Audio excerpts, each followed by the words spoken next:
La pasión del Señor o las 7 palabras de nuestro Señor Jesucristo en la cruz. Fr. Antonio Rollo Martín P. Este libro ha sido digitalizado mediante reconocimiento óptico de caracteres, por lo cual puede contener errores gramaticales, ortográficos y saltos de línea. Las páginas siguientes contienen el texto íntegro del Sermón de las 7 palabras, recogido en cinta magnetofónica, y que pronunció el autor en la iglesia parroquial de San José, de Madrid, en la noche del Viernes Santo. 30 de marzo de 1956, y que fue retransmitido por Radio Nacional de España en conexión con otras emisoras españolas. Solamente se han introducido ligeros retoques de forma, para adaptarlo a una publicación escrita, pero conservando íntegramente el contenido doctrinal y hasta el estilo intuitivo y directo del género oratorio moderno. Se ha respetado incluso alguna alusión circunstancial, que era de palpitante actualidad en el momento de pronunciar el sermón. Las 7 palabras. Introducción. Viernes Santo, Sermón de las 7 palabras. En tal día como hoy, el más grande de los oradores sagrados que ha conocido España, Fray Luis de Granada, subió al púlpito para explicar al pueblo cristiano los dolores inefables del Redentor del mundo clavado en la cruz. Comenzó su discurso con estas palabras: pasión de nuestro Señor Jesucristo según San Juan. Y no dijo más. Una emoción indescriptible se apoderó de todo su ser, sintió que la voz se le anudaba en la garganta, estalló en un sollozo inmenso, y con el rostro bañado en lágrimas hubo de bajarse del púlpito sin acertar a decir una sola palabra más. Ningún otro sermón de cuantos pronunció en su vida causó, sin embargo, una impresión tan profunda en su auditorio. Todos rompieron a llorar, y, golpeando sus pechos, pidieron a Dios, a gritos, el perdón de sus pecados. No exageraron. No exageraron, porque es preciso tener el corazón muy duro o muy amortiguada la fe para no conmoverse profundamente ante el solo anuncio del sermón de los dolores que nuestro Señor Jesucristo padeció por nosotros en la cruz. Viernes Santo. Sermón de las 7 palabras. Contemplemos rápidamente, en sintética mirada retrospectiva, los acontecimientos que precedieron a la crucifixión. Jerusalén. Jueves Santo de la primera Pascua cristiana.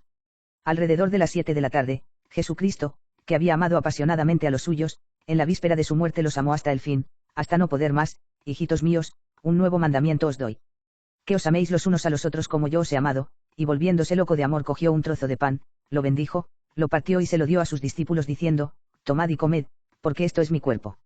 Y enseguida, bebed todos de este cáliz, porque esta es mi sangre que será derramada por la salvación del mundo. Y cuando San Juan, aquel jovencito que se sentía amado por su maestro con particular predilección, hubo tomado aquel bocado divino y aplicado sus labios sedientos al cáliz de vida eterna, sintió que sus fuerzas desfallecían por momentos y reclinó suavemente su cabeza sobre el pecho de su divino maestro para descansar en él su éxtasis de amor. Ha terminado la cena. Salen a la calle. La luz plateada de la luna el Jueves Santo coincide siempre con el plenilunio del mes de Nisán, ilumina suavemente las callejuelas de Jerusalén, pasan junto al templo. Descienden por el camino escalonado hasta el torrente Cedrón, cruzan el puentecito y llegan a la entrada del huerto de Getsemaní. Jesucristo recomienda a sus apóstoles que permanezcan en oración a la entrada del huerto. Y tomando aparte a Pedro, Santiago y Juan se interna entre los olivos al mismo tiempo que exclama: me muero de tristeza, siento una tristeza mortal. Y, arrancándose todavía de los tres como a la distancia de un tiro de piedra, cae de rodillas. Y primera, segunda y tercera oración: Padre mío, si no puede pasar este cáliz sin que yo lo beba, hágase tu voluntad.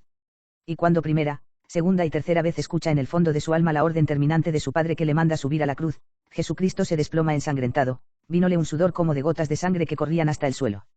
Instantes después se presenta Judas acompañado de una turba de soldados: amigo, ¿a qué has venido? Con un beso entregas al Hijo del Hombre. Y, Pedro desenvaina su espada y Cristo le impide defenderle.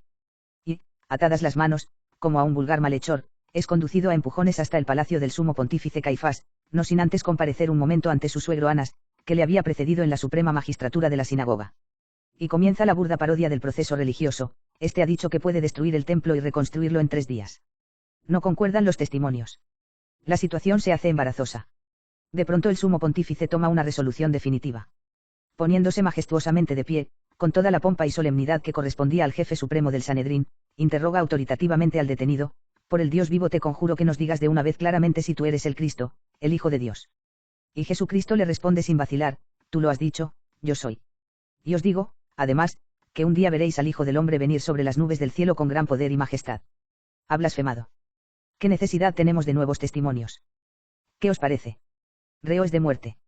Y a empujones y bofetadas le encierran en un calabozo hasta la mañana siguiente, en que le presentarán al procurador romano para exigirle la sentencia capital que merece como blasfemo. Mientras tanto, Pedro niega 3 veces a su maestro, acobardado ante una mujerzuela y un grupo de soldados que se calienta junto al fuego. ¿Dónde pasó la noche del Jueves Santo Judas el traidor? No lo dice el Evangelio. Pero sin duda que no pudo conciliar el sueño un solo instante. Corroída su conciencia por los remordimientos, al apuntar el día se presentó en el templo ante los príncipes de los sacerdotes. Le quemaban el alma aquellas 30 monedas que eran el precio de su vil traición. Devolvedme al justo. He entregado sangre inocente. Y al instante, la carcajada sarcástica de los sanedritas, ¿y a nosotros qué?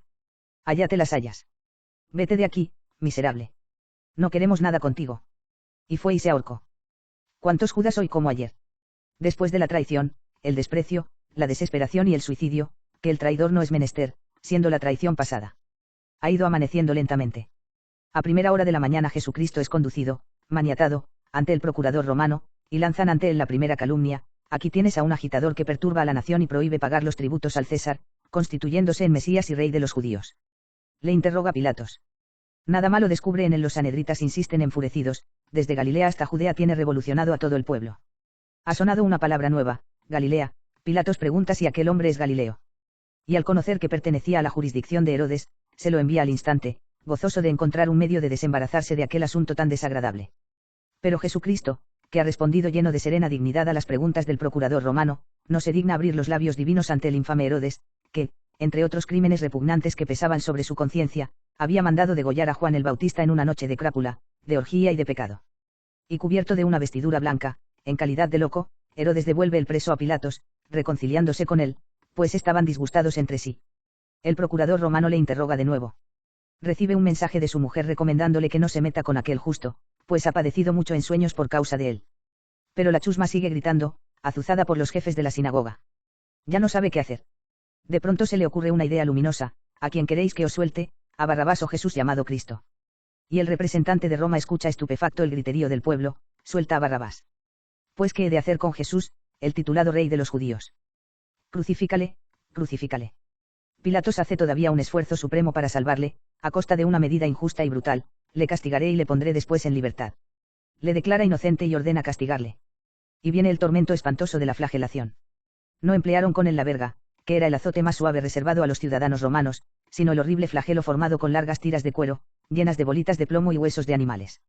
Y Cristo, desnudo, atadas sus manos a una columna muy baja para que presentara cómodamente a los verdugos su espalda encorvada, recibe aquella tremenda tempestad de azotes. Carne amoratada, que se vuelve muy pronto rojiza, la piel que salta hecha pedazos y la divina víctima que queda cubierta de sangre. Tenía que espiar en su carne purísima la lujuria desenfrenada de toda la humanidad pecadora. Pero era preciso llevar hasta el colmo la burla y el escarnio: van a coronarle rey de los judíos. Y las espinas rasgan su cabeza, no en forma circular o de guirnalda, sino a modo de casco, capacete o celada que la cubría y atormentaba por entero. Y la vestidura regia, y el cetro de caña en las manos, y las burlas y blasfemias del populacho. Jesucristo quedó hecho una lástima. Inspiraba compasión. Al contemplarle Pilatos en aquella forma lo presenta al pueblo para ver ese uno le queda todavía un poco de corazón, ecce homo. Y la chusma salvajada, como una fiera instigada por la fusta del domador, lanza de nuevo, más estentóreo que nunca, el grito de su pobre pueblo judío. 5 días antes, el domingo de Ramos, había aclamado frenéticamente a Cristo en su entrada triunfal en Jerusalén: bendito el que viene en el nombre del Señor. Hosanna en las alturas. Y ahora reclama a gritos su muerte. La historia se repite todavía. El populacho grita siempre viva, o muera, al dictado caprichoso de los jefes que le manejan y engañan. Y Pilatos, el político cobarde, símbolo de la debilidad en el ejercicio de un poder que no era digno de administrar, se lavó las manos en vez de lavarse la conciencia y entregó a la ferocidad de los judíos al divino preso para ser crucificado.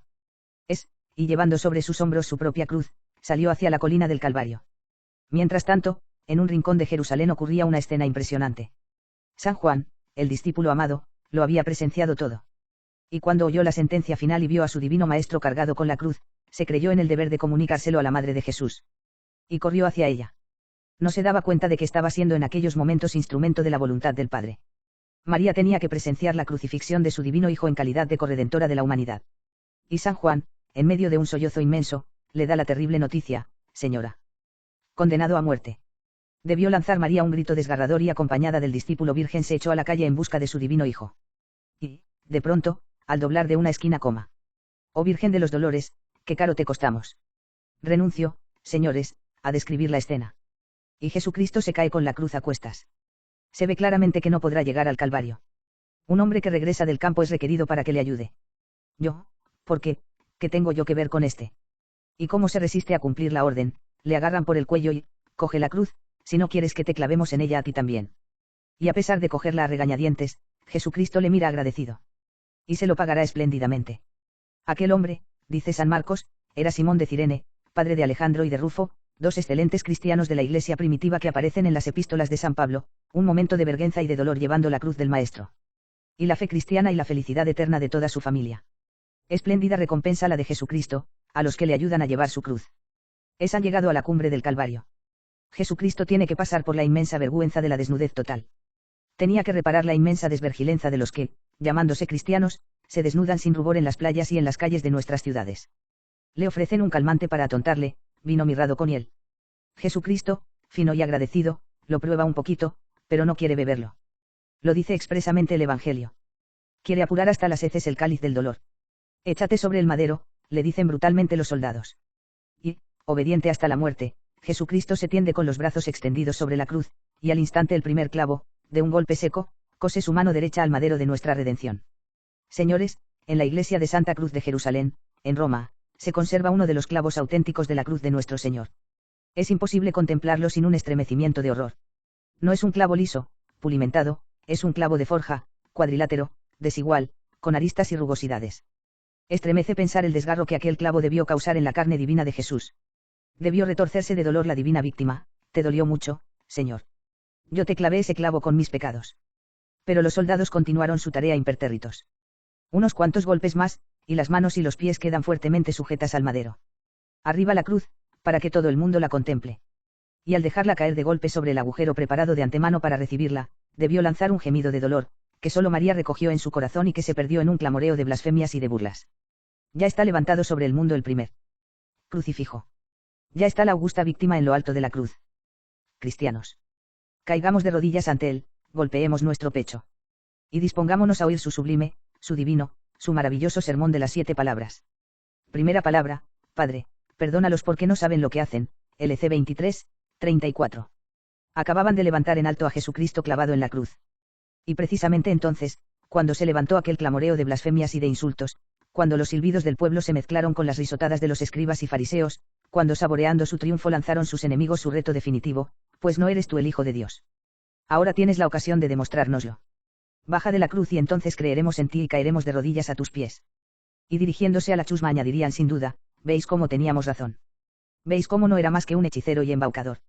Y precisamente entonces, cuando Jesucristo hubiera podido ordenar a la tierra que se abriera y hundir para siempre en el infierno a aquellos energúmenos, precisamente entonces, Jesús decía, Padre, perdona a los que no saben lo que hacen. Decía. Así leemos en el Evangelio de San Lucas, único que recoge esta primera palabra de Cristo en la cruz. Lesus autem vicebat. No lo dijo una sola vez. Lo repitió varias veces, decía. Padre. ¿Qué palabra en boca de un hijo moribundo? ¿Os acordáis? Cuando vuestro hijo se moría en la flor de su juventud, cuando mirándoos con ternura con aquellos ojos lánguidos y casi inexpresivos os dijo por última vez, Padre, Madre. ¿Cómo se os clavó en el alma esta palabra? Al reo condenado a muerte no se le niega nada en la última hora. A un hijo que va a morir. ¿Qué se le podrá negar? Jesucristo quiere conmover a su eterno Padre. Y dirigiéndose a él le dice con inefable ternura. Padre, perdónalos. Jesucristo les reconoce culpables. Si no lo fueron no pediría perdón por ellos. El mundo no conocía el perdón. Sé implacable con tus enemigos, decían los romanos. El perdón era una cobardía, ojo por ojo y diente por diente. Era la ley del talión que todo el mundo practicaba. Y sin embargo el perdón es el amor en su máxima tensión. Es fácil amar, es heroico perdonar. Pero hay un heroísmo superior todavía al mismo perdón. Escuchad. Que no saben lo que hacen. Jesucristo, eres la verdad eterna. Se lo dijiste anoche a tus discípulos, yo soy el camino, la verdad y la vida. Eres la verdad infinita y eterna. Tenemos que creer lo que nos dices. Pero qué difícil de entender nos resulta. Señor, lo que acabas de decir. Que no saben lo que hacen. Pero si en aquella mañana de primavera, cuando te presentaste delante de Juan el Bautista y te bautizó en el río Jordán, se abrieron los cielos sobre uno y apareció el Espíritu Santo en forma de paloma y el pueblo entero oyó la voz augusta de tu eterno Padre, que decía, este es mi Hijo muy amado en el que tengo puestas todas mis complacencias. Escuchadle. Que no saben lo que hacen. Pero si te han visto caminar sobre el mar como sobre una alfombra azul festoneada de espumas. Que no saben lo que hacen. Pero si fueron 5000 hombres, sin contar las mujeres ni los niños, los que alimentaste en el desierto con unos pocos panes y peces que se multiplicaban milagrosamente entre tus manos. Que no saben lo que hacen. Pero si hasta tus discípulos se estremecieron de espanto cuando te pusiste de pie en la barca, azotada por furiosa tempestad e increpando al viento y a las olas pronunciaste una sola palabra, calla, y al instante el mar alborotado se transformó en un lago tranquilo, suavemente acariciado por la brisa. Que no saben lo que hacen. Pero si en todas las aldeas y ciudades de Galilea, de Samaria y de Judea has devuelto la vista a los ciegos y el oído a los sordos y el movimiento a los paralíticos, delante de todo el pueblo que te aclamaba y quería proclamarte rey.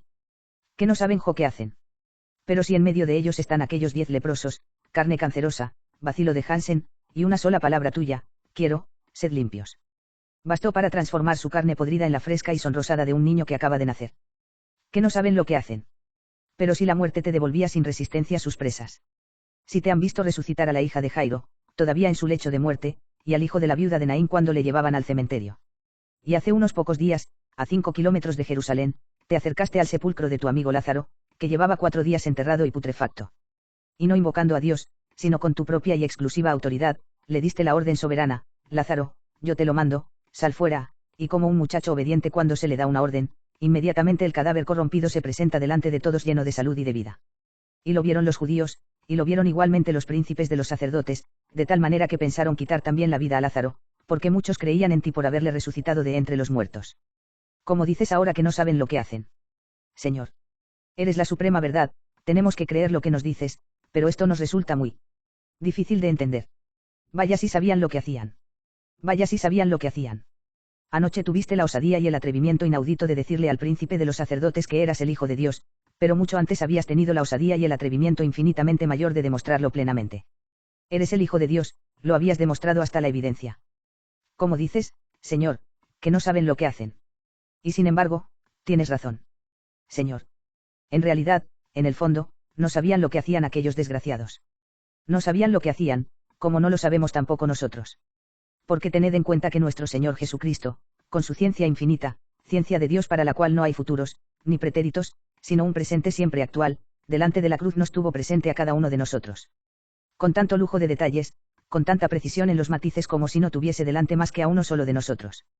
Y el Señor levantó su mirada al cielo y pidió perdón no solo por aquellos escribas y fariseos, sino por cada uno de nosotros en particular, uno por uno, en particular.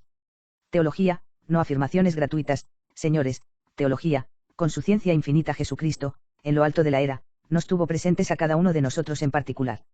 Pensó sin duda alguna en mí y pensó concretamente en ti cuando repetía muchas veces, según el Evangelio: Padre, perdona a los que no saben lo que hacen. No sabemos lo que hacemos, efectivamente. Muchacho que me escuchas. Cuando te decides a pecar a costa del tesoro infinito de la gracia santificante, de esa gracia de Dios que es el precio de tu entrada en el cielo, el billete indispensable para entrar en la gloria, de esa gracia santificante que según el príncipe de la teología católica, Santo Tomás de Aquino, en su más ínfima participación vale más y es infinitamente superior a toda la creación entera, incluyendo a los mismos ángeles, cuando haces entrega de ese tesoro divino, infinito, por un momento de sucio y bestial placer, no sabes lo que haces. Y tú, muchacha, la que te presentas elegantísimamente desnuda en aquella fiesta de noche. La que eres saludada y aclamada como reina de la fiesta en aquel ambiente de pecado, y ríes y gozas y te sientes feliz. Pobrecita, no sabes lo que haces. Y aquel padre de familia que pisotea las leyes del matrimonio y tasa a su capricho la natalidad, que no se preocupa de la educación de sus hijos, que se dedica solamente a sus negocios lícitos o ilícitos, no sabe lo que hace. Y tantos otros como pudiéramos recordar recorriendo cada uno de los pecados en particular, cuando pecando nos apartamos de la ley de Dios, en realidad tenía razón nuestro Señor Jesucristo, no sabemos lo que hacemos. Padre, perdónalos porque no saben lo que hacen. Jesucristo no solamente perdona, no solamente olvida, lo que ya sería heroico, Jesucristo excusa y esto ya es el colmo del amor y del perdón. Busca una circunstancia atenuante, como hubiera buscado hasta una eximente total si pudiera encontrarla entre sus verdugos. No pudo encontrarla puesto que pide perdón, y para el que es del todo inocente no se pide perdón. Les reconoció culpables, pero ya que no podía encontrar la eximente total, al menos ofrece a su eterno Padre una circunstancia atenuante, porque no saben lo que hacen. Lección soberana dada por nuestro Señor Jesucristo en lo alto de la cruz. Lección del perdón. Lección dura. A muchísima gente le resulta duro el sexto mandamiento, el séptimo, la honradez, la justicia social, etc., etc. Ah, pero sobre todo, qué duro resulta perdonar. Cuando se ha metido en lo hondo del corazón el odio y el espíritu de venganza, cuando en virtud de aquel pleito, de aquella herencia, de aquella discusión acalorada, la familia queda destrozada y el padre ya no se habla con el hijo, y los hermanos no se hablan entre sí. Por unas miserables pesetas que se estrellarán un poco más tarde sobre la losa del sepulcro. Cuando se les ha metido el odio y el rencor en el alma, qué difícil perdonar. Por eso nuestro Señor Jesucristo nos lo recordó en la cruz. La doctrina del Evangelio, señores. Cristianismo íntegro. La doctrina del Evangelio. ¿Cuántas veces lo repitió Jesucristo a lo largo de su predicación? Enseñó la necesidad imprescindible de perdonar si queremos obtener para nosotros el perdón de Dios. Amad a vuestros enemigos, orad por los que os persiguen y calumnian, devolved a todos, bien por mal. Porque si solo amáis a vuestros amigos, ¿qué recompensa merecéis? ¿No hacen eso también los publicanos? Y si solamente saludáis a vuestros hermanos y amigos, ¿qué tiene eso de particular? Los mismos paganos lo hacen. Sed perfectos como vuestro Padre Celestial es perfecto. Bienaventurados los misericordiosos porque ellos alcanzarán misericordia. Con la misma medida que midieis a los demás seréis vosotros medidos. Perdónanos nuestras deudas así como nosotros perdonamos a nuestros deudores, así como nosotros perdonamos, de la misma manera, estás leyendo tu sentencia de condenación, tú que rezas el Padre Nuestro sin querer perdonar. Señor, ¿hasta cuántas veces tengo que perdonar? ¿Hasta 7 veces? No. Sino hasta 70 veces 7, o sea, siempre que tu hermano te ofendiere, sin tope ni límite alguno. Padre, perdónalos porque no saben lo que hacen. Esta es la doctrina de Jesucristo, clara, terminante, ineludible, maravillosa doctrina que el mundo no estaba acostumbrado a oír. Qué bien la entendieron, qué bien la llevaron a la práctica los grandes discípulos del crucificado. Un San Esteban, el protomártir, que cuando le estaban apedreando ve que se le abren los cielos y lanza aquella sublime exclamación imitando al divino Maestro: Señor, no les tengas en cuenta este pecado. Y después de San Esteban, tantos y tantos millones de mártires como han dado testimonio de Cristo perdonando de todo corazón a sus verdugos. Como aquel sacerdote de la gloriosa Cruzada Nacional, que cuando estaban a punto de fusilarle, dijo: esperad un momento nada más. Concededme esta dicha suprema de poderos bendecir. Os bendigo con toda mi alma. En el nombre del Padre, del Hijo y del Espíritu Santo. Como una Santa Juana de Chantal, que perdonó de tal manera al que mató a su marido, que llegó a ser madrina de bautismo de uno de sus hijos, acción heroica que estremeció al mismo San Francisco de Sales. Como el hijo de Luis XVI, el rey católico de Francia, cuando cayó en manos de sus verdugos. Cuando el carnicero Simón le estaba atormentando y le decía con sádico sarcasmo: dime, muchacho, dime, si llegases algún día a ocupar el trono de Francia, tú que eres el príncipe heredero, y me tuvieses en tus manos, ¿qué me harías si me tuvieses en tus manos? Y aquel muchacho, educado cristianamente por sus padres, le contestó sin vacilar: te perdonaría de todo corazón. Ese es el perdón cristiano. Esa es la palabra y el ejemplo de Cristo. Qué bien lo saben imitar los verdaderos discípulos. De un Dios que en la cruz clavados tiene ya por los pecados. De todos los pecadores. De tanto abrirlos de amores los brazos descoyuntados. Hay que perdonar. Es muy duro, pero fíjate bien, tú que odias, tú que te niegas a perdonar. Viernes Santo. Escuchando las 7 palabras de nuestro Señor Jesucristo clavado en la cruz, la ley soberana del perdón. Tú que tienes un odio en el corazón. Tú que no quieres perdonar, fíjate bien. Mira, si esa persona que te ha ofendido a ti injustamente, voy a suponer que tienes tú toda la razón del mundo, esa persona que te ha ofendido se arrepiente de su pecado y le pide perdón a Dios, se salvará aunque tú no le quieras perdonar. Le puede importar muy poco que tú le perdones o le dejes de perdonar. En cambio tú, que no le quieres perdonar, fíjate bien, no te eches tierra en los ojos para no ver estas cosas tan claras, fíjate bien, te vas a condenar para toda la eternidad. De manera que tratando de vengarte de tu enemigo, no te das cuenta de que en realidad te estás clavando una puñalada en tu propio corazón. Quieres vengarte de tu enemigo y en realidad te estás vengando de ti. Él se puede reír de tu ira e indignación. Si le pide perdón a Dios, va al cielo. En cambio, si tú no le perdonas, vas al infierno para toda la eternidad. ¿Cómo no ves que estás haciendo un mal negocio, que eres verdugo de ti mismo? Si no quieres perdonar, fíjate bien, no soy yo, es Cristo quien lo dice: con la misma medida con que midiereis a los demás, seréis medidos vosotros. Si la muerte te sorprende con ese rencor en el alma, no te quepa la menor duda, ni te hagas ilusiones, descenderás al infierno para toda la eternidad. Pobrecito que me escuchas, en la tarde del Viernes Santo no te decidirás a salvar tu alma perdonando de corazón a tu enemigo, volviendo a hacer las paces con tu familia destrozada. Es que no lo merecen por la villanía de su ofensa. ¿Y qué más da que no lo merezcan? Lo merece Cristo y lo merece también la salvación de tu propia alma, que se pierde sin remedio si te obstinas en tu negativa de perdón. Parábola maravillosa de nuestro Señor Jesucristo, señores. El reino de los cielos es semejante a un rey que quiso tomar cuentas a sus siervos. Al comenzar a tomarlas se le presentó uno que le debía 10.000 talentos, una fortuna colosal, más de 60 millones de pesetas, pero como no tenía con qué pagar, mandó el Señor que fuese vendido él, su mujer y sus hijos y todo cuanto tenía, y saldar la deuda. Entonces el siervo, cayendo de hinojos, dijo: Señor, dame espera y te lo pagaré todo. Compadecido el señor del siervo aquel le despidió, condonándole la deuda. En saliendo de allí, aquel siervo se encontró con uno de sus compañeros que le debía 100 denarios, 100 miserables pesetillas, y agarrándole le sofocaba diciéndole: paga lo que debes. De hinojos le suplicaba a su compañero, diciendo: dame espera y te pagaré. Pero él se negó, y le hizo encerrar en la prisión hasta que pagara la deuda. Viendo esto sus compañeros, les desagradó mucho, y fueron a contar a su señor todo lo que pasaba. Entonces hízole llamar el señor, y le dijo: mal siervo, te condoné yo toda tu deuda, porque me lo suplicaste. No era, pues, de ley que tuvieses tu piedad de tu compañero, como la tuve yo de T1. E irritado, le entregó a los torturadores hasta que pagase toda la deuda. Así hará con vosotros mi Padre Celestial si no perdonaré cada uno a su hermano de todo corazón. Es Jesucristo, señores, la verdad eterna, quien pronunció esta parábola. ¿No quieres perdonar? Pues te condenas, no te hagas ilusiones, te vas al infierno para toda la eternidad. Te lo recuerda la primera palabra de Jesucristo en la cruz. Dices que te han ofendido demasiado. Escúchame, han llegado a clavarte en una cruz. Están chorreando sangre tus manos y tus pies. Pues cuando clavado en la cruz, cuando chorreando sangre sus manos y sus pies, cuando las burlas y las blasfemias, precisamente entonces es cuando Jesucristo nuestro Señor decía con inefable dulzura: Padre, perdónalos porque no saben lo que hacen. No tienes excusa. Si después de este sublime ejemplo de Jesucristo compareces delante de Dios con ese odio, te pierdes para toda la eternidad, ten valor. No por Él, si no quieres, no por ese enemigo tuyo, sino por Cristo, por amor al divino crucificado, por compasión hacia tu pobre alma que se va a perder por toda la eternidad. En esta noche de Viernes Santo, al pie de un crucifijo, ten el valor de decir: Señor, voy a perdonar con toda mi alma. Voy a tomar la iniciativa de ofrecer el perdón aunque yo sea el ofendido. Y si tu enemigo no te quiere perdonar, tú ya has cumplido, ya has hecho de tu parte lo que Cristo te exige para darte su perdón. Pero dile de verdad a Cristo que quieres perdonar de todo corazón a tu enemigo, hoy a los pies de un crucifijo, en esta noche del Viernes Santo.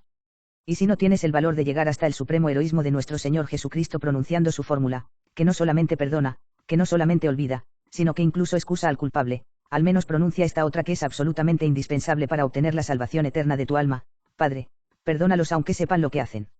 Segunda palabra: hoy estarás conmigo en el paraíso, Luc 23, 43. Aún resonaba dulcemente en lo alto de la colina del Calvario el eco del perdón de Jesús cuando ocurrió otra escena de inmensa emoción y llena de fecundas enseñanzas para nuestra vida cristiana. Dice el Evangelio que a la derecha y a la izquierda de Jesucristo fueron crucificados dos ladrones. Dos facinerosos, el que luego resultó el buen ladrón, que era precisamente el que estaba a la derecha de Jesucristo, y el que resultó el mal ladrón, que era precisamente el que estaba a la izquierda del Señor. Tal vez no les correspondía aquel día ser crucificados. Estaban condenados a muerte, pero seguramente hubieran sido ajusticiados después de los días solemnes de la Pascua de los judíos.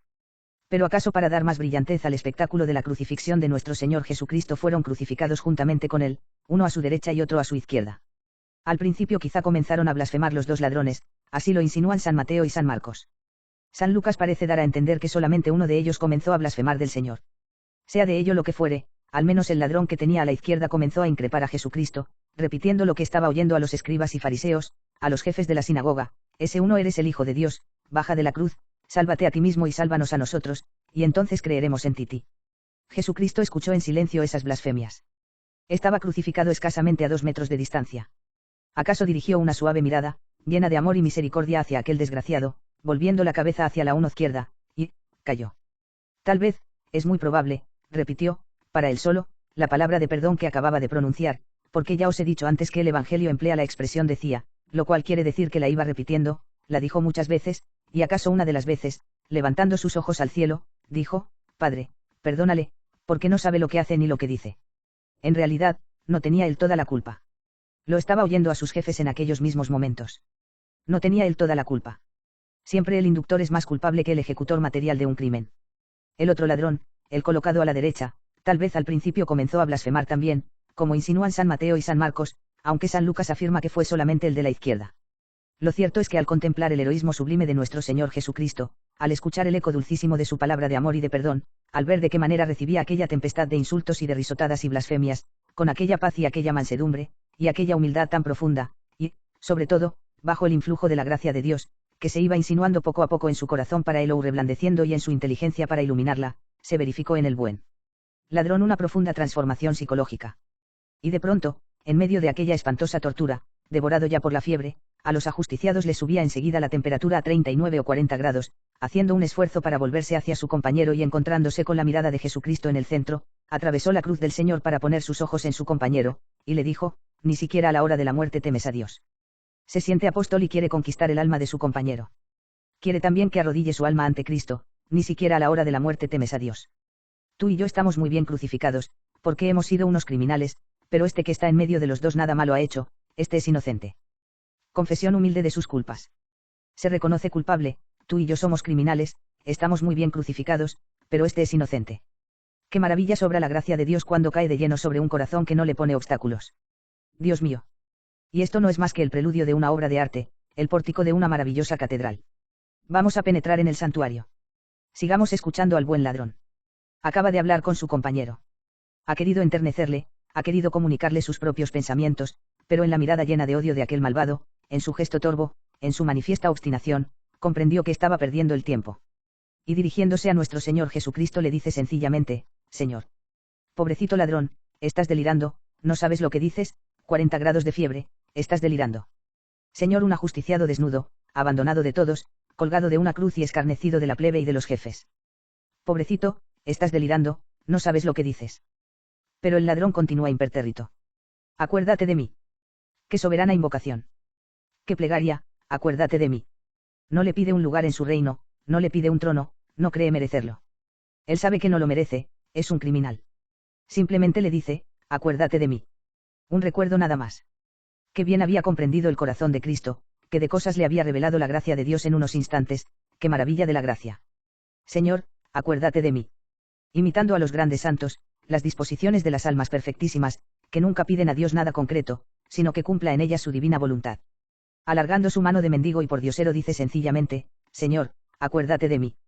Cuando Lázaro, el amigo íntimo de Jesucristo, estaba gravemente enfermo y sus hermanas envían un recado al divino maestro ausente, y le dicen: Señor, el que amas está enfermo, no le dicen que vaya a curarle, no le dicen que vaya a hacer el milagro. Simplemente le dan la noticia con una confianza inmensa: el que amas está enfermo. Conocían a fondo el corazón del divino maestro. Si él se entera que nuestro hermano está enfermo, él le curará. Con qué sencillez y confianza se lo dicen. Sin embargo, esto no debe maravillarnos demasiado, porque las hermanas de Lázaro, Marta y María, conocían a fondo el corazón del divino maestro. Pero que un ladrón, cargado de crímenes monstruosos, a la hora de la muerte se inunde su alma de una claridad tan grande que de un salto se coloque en las disposiciones más perfectas de las almas santas, de los amigos íntimos de Jesús, y que le diga: Señor, acuérdate de mí, no te pido nada más que un recuerdo, todo lo demás corre por tu cuenta. Es sencillamente sublime. Y todavía añade: acuérdate de mí cuando llegues a tu reino. A tu reino, fijaos bien. Pobrecito. No cabe duda, está delirando, no sabe lo que dice: acuérdate de mí cuando llegues a tu reino. Y no lo dice dudando: si llegas a tu reino, no dice eso, sino: cuando llegues a tu reino. Está seguro de que llegará, y está seguro de que su reino no es de este mundo, puesto que aquel ajusticiado que tiene a su izquierda ha de morir dentro de unos instantes. Sabe muy bien que su reino no es de este mundo. ¿Quién se lo ha dicho? ¿Quién se lo ha revelado? ¡Qué maravilla de la gracia! Una inundación de luz a inteligencia, una inundación de gracia en su corazón. Y en aquel instante, vuelvo a repetir, se planta de un salto en las disposiciones de las almas más perfectas, de los amigos íntimos de Jesús: Señor, acuérdate de mí cuando llegues a tu reino. Y Jesucristo, que no respondía a las blasfemias y a los insultos más que para perdonarlos, Jesucristo, que cayó cuando el mal ladrón le estaba insultando, Jesucristo, desde lo alto de la cruz, contestó en el acto al buen ladrón y le contestó divinamente: aló Dios. Le pedía un recuerdo y le dice: hoy estarás conmigo en el paraíso. Hoy mismo, esta misma tarde, antes de que el sol se ponga. Señores. Estas palabras, según San Agustín, constituían un verdadero juramento. La palabra de Jesús se tenía que cumplir. El cielo y la tierra pasarán, pero las palabras del Hijo del Hombre no pasarán jamás. Aquella misma tarde se cumplieron en el buen ladrón. Santo Tomás de Aquino, príncipe de la teología católica, dice que aquella tarde comunicó Cristo al buen ladrón la visión beatífica. No tuvo que esperar en el limbo o seno de Abraham a que se realizara la redención del mundo, como los patriarcas y profetas del Antiguo Testamento, porque, como explica Santo Tomás, aquella misma tarde comunicó Cristo la visión beatífica a todos los justos del Antiguo Testamento que estaban esperando la redención. Hoy mismo estarás conmigo en el paraíso. Y una vida de crímenes, una vida de excesos, una vida de pecados monstruosos, desembocó en el cielo sin purgatorio alguno. Su humildad, su fervor, su arrepentimiento, su fe en el Divino Maestro, los tormentos de la crucifixión, equivalieron a las pruebas purificadoras y aquella misma tarde la visión beatífica. Señores, ¿quién podrá explicar el amor y la misericordia de Jesucristo, Redentor de la humanidad? Basta decir: perdón, para que en el acto se nos cierren las puertas del infierno y se nos abran de par en par las puertas de la gloria. Señores, en la vida del gran apóstol medieval San Vicente Ferrer, se lee una anécdota verdaderamente conmovedora y emocionante. Después de uno de aquellos sermones tan encendidos que brotaban de los labios del gran apóstol valenciano, se le acercó un pecador que llevaba muchos años sin confesarse. Se confesó con un arrepentimiento vivísimo. El santo estaba profundamente conmovido. Tan conmovido, que a pesar de que su penitente había llevado una vida tan desastrada, entregada de lleno a toda clase de crímenes y pecados, le puso una penitencia muy pequeña, porque gran teólogo como era San Vicente Ferrer, formado en los libros de Santo Tomás de Aquino, sabía que lo único que interesa en el momento de confesar un pecado es el arrepentimiento vivísimo, la profunda humildad con que le pedimos perdón a Dios. Y le vio tan arrepentido que le puso una muy ligera penitencia. Pero entonces aquel gran pecador, que esperaba una penitencia gravísima, porque creía que la merecía, al ver que le ponía una tan ligera e insignificante, se echó a llorar a los pies de San Vicente Ferrer y le dijo: no, esa penitencia no la puedo aceptar. Tiene que ser mucho mayor, muchísimo mayor, como merecen mis pecados. Entonces San Vicente Ferrer, dándose cuenta de que el pobre pecador estaba mucho más arrepentido de lo que él pensaba, lejos de aumentarle la penitencia se la rebajó la mitad. Y fue tal el arrepentimiento, fue tal la emoción que se apoderó de aquel hombre al ver de qué manera tan benigna le acogía y abrazaba el ministro y representante de Jesucristo, fue tan profundo su dolor de contrición, que cayó muerto a los pies de San Vicente Ferrer. Y el gran santo, en visión intelectual, vio el alma de aquel pecador que entraba inmediatamente en el cielo sin pasar por el purgatorio. Se había cumplido también al pie de la letra la sublime palabra de Jesucristo: hoy mismo estarás conmigo en el paraíso. Señores, qué maravillosa la segunda palabra de Jesucristo en la cruz. Qué libro de meditación, qué de cosas nos dice. Por de pronto, fijémonos en la escena. 3 cruces en lo alto del Calvario, el inocente en el centro, el penitente a la derecha, el obstinado a la izquierda. 3 cruces. Reflejo, símbolo de toda la humanidad caída, de todos los hombres sin excepción. Todos tenemos que sufrir, todos tenemos que llevar una cruz, por las buenas o por las malas. Porque todos somos pecadores, y el dolor, la cruz, es el castigo del pecado. Os lo explicaré más detenidamente al comentar la cuarta palabra de Cristo en la cruz. Todos somos pecadores, todos tenemos que sufrir, por las buenas o por las malas. Qué poquitos pueden sufrir en plan de inocentes. Con inocencia total y perfecta, solamente Jesucristo nuestro Señor y la Santísima Virgen Nuestra Señora, la corredentora del mundo, la reina y soberana de los mártires. Ellos no tenían nada que sufrir por sus pecados personales, puesto que no tenían absolutamente ninguno, pero habían querido representar, voluntariamente, a todos los pecadores del mundo y tuvieron que padecer aquel espantoso martirio. Padecieron en plan de inocentes, para salvar al mundo entero. Otros tienen que padecer en plan de penitentes. Bendita penitencia. Aquella María Magdalena, mujer tan bella como depravada, pero que se hace después, por la penitencia, una santa de primera categoría. Aquel Pedro que la noche del Jueves Santo negó 3 veces al Divino Maestro, pero que después se le formaron 2 surcos en las mejillas de tanto llorar aquel pecado. Aquel Agustín, este Dimas el buen ladrón, y tantos pecadores. San Pedro de Alcántara se apareció después de muerto a Santa Teresa de Jesús, que le había conocido en vida, y le dijo resplandeciente de luz: bendita penitencia que me ha granjeado una gloria tan grande. Se lo dijo a Santa Teresa resplandeciente de luz. Pero hay también la cruz de los obstinados. Tienen que sufrir también, es inevitable, pero sufren en medio del paroxismo de su rabia y desesperación. Sufrirán, mal que les pese, porque son pecadores y más pecadores que nadie, ya que pecan con protervia y obstinación. Tendrán que llevar la cruz. Con rabia y desesperación, con blasfemias e injurias contra el cielo. Lo que quieran, pero tendrán que llevar la cruz en este mundo y tendrán que descender después por toda la eternidad al infierno. ¡Qué terrible panorama! Las 3 cruces del Calvario, el inocente, el penitente y el obstinado satánico. Todos tenemos que sufrir, señores, pero estamos a tiempo de escoger nuestra propia cruz. No podremos escoger la cruz de la inocencia, pero a nuestra disposición está la cruz de la penitencia, que desemboca en el cielo. Pero quiero detenerme en otro aspecto que desde el punto de vista teológico es más impresionante todavía que el que acabo de destacar. Porque en esta segunda palabra de Jesucristo en la cruz se nos aclara el tremendo misterio de nuestra eterna predestinación. Es dogma de fe católica: Dios quiere que todos los hombres se salven. Y lo quiere con esa seriedad que hay en la cara de Cristo crucificado. Si alguno dijere que Dios desea positivamente la condenación de un solo hombre predestinándole al infierno, haga lo que haga, tanto si es bueno como si es malo, sepa que está diciendo una blasfemia, una verdadera herejía condenada por la Iglesia. Dios quiere que todos los hombres se salven. Y lo quiere, vuelvo a repetir, con esa seriedad que hay en la cara de Cristo crucificado. Ah, pero ha puesto en nuestras manos nuestra libertad. A todos los hombres del mundo, incluso al último salvaje que no ha recibido la visita del misionero, ni ha oído hablar jamás de Jesucristo, le toca Dios el corazón, le ilumina la inteligencia y le da las gracias suficientes, suficientísimas, para salvarse si él quiere. Pero tiene que querer. Porque Dios nuestro Señor ha puesto en nuestras manos nuestra propia libertad, y tiene un respeto terrible, verdaderamente imponente, a nuestra propia libertad. Respeta nuestra libertad. No quiere nuestra salvación a empujones, no quiere llevarnos al cielo a la fuerza. Está dispuesto a recibirnos a todos con los brazos abiertos, tan abiertos que los tiene clavados en la cruz para recibir y acoger a todos los pecadores. Basta una sola palabra: perdóname, Señor.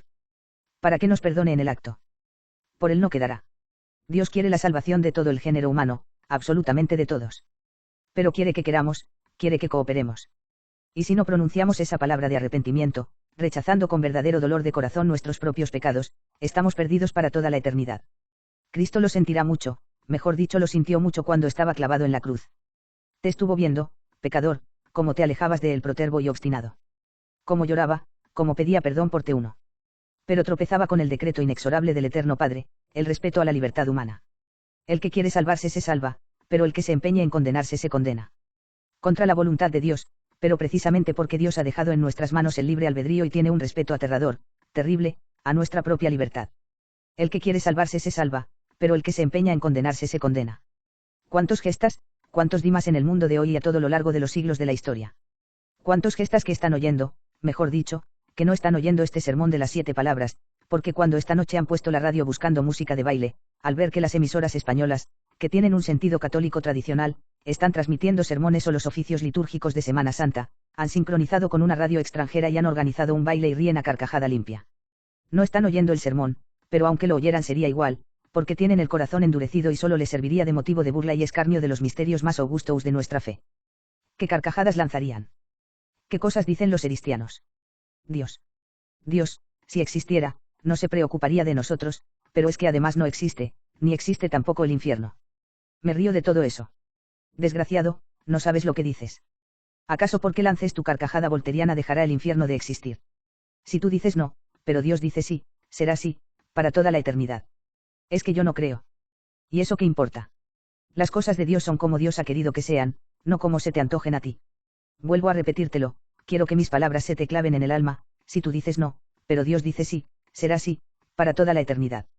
Un alma grande, señores, un alma muy de Dios, que murió hace unos años en olor de santidad y cuyo proceso de beatificación ha sido ya incoado, dejó escrito en sus apuntes íntimos que Dios nuestro Señor le hizo ver en repetidas ocasiones el infierno y oír el grito de horror que lanza un alma cuando cae para siempre en él. En el momento en que un alma se precipita en el infierno lanza un grito espantoso, maldición. Horror. Era verdad. Me equivoqué. Para siempre. Lo oyó muchas veces esa alma santa, está incoado su proceso de beatificación. ¿No lo crees? Te ríes. Pobre de T1. Esa carcajada sarcástica tendrá una resonancia trágica para toda la eternidad en el infierno. Sigue ahora gozando, sigue ahora riendo. Pobre de T1. La que te espera para toda la eternidad. Eres Gestas, el protervo, el obstinado. Estás viendo en estos días tantos ejemplos salvadores, respiras el ambiente eristiano que te rodea por todas partes, oyes las campanas de las iglesias, ves a la gente que se de las funciones litúrgicas, contemplas las procesiones de Semana Santa, acaso la hayas oído un fragmento del sermón, pero tienes el alma dura, eres Gestas, y te revuelves en medio de tu rabia y de tu desesperación contra ese Dios que te prohíbe tantas cosas que tienes metidas en el alma, tantas pasiones, tantas injusticias. Tantos atropellos, eres Gestas, y no te quieres someter. Has oído el perdón de Cristo, sabes muy bien, como lo supo aquel infeliz, que basta una sola palabra de arrepentimiento para obtener plenísimamente el perdón de Jesucristo, y sin embargo, te vuelves enfurecido contra él y rechazas su perdón y prefieres morir impenitente. Es, señores, el misterio insondable de la libertad humana. ¿Cuántas cosas vio el mal ladrón desde lo alto de su cruz? Escuchó aquella palabra sublime de nuestro Señor Jesucristo, perdónalos, porque no saben lo que hacen. Vio de qué manera perdonaba a su compañero toda una vida de crímenes ante una sola expresión de dolor. Un poquito más tarde vio cómo saltaba la roca del Calvario, en medio de aquel espantoso terremoto. Vio las tinieblas, y de qué manera se golpeaba el corazón el centurión, verdaderamente este era el Hijo de Dios. Y a pesar de todo ello permanece obstinado y rebelde. Es el misterio insondable, señores, de la libertad humana, luchando, forcejeando contra la misericordia de Dios. ¿Cuántos gestas se agitan todavía sobre el mundo de hoy? Pero también, y esta es la contrapartida infinitamente consoladora, cuántos dimas, cuántos buenos ladrones que han sabido arrepentirse a tiempo. Después de tantas injusticias, después de haber robado tantas cosas, han sabido robar también a la infinita misericordia de Dios el cielo para toda la eternidad. Cuántos dimas a través de la historia, cuántos pecadores que se han vuelto a Dios y han encontrado a la vez la alegría en su corazón.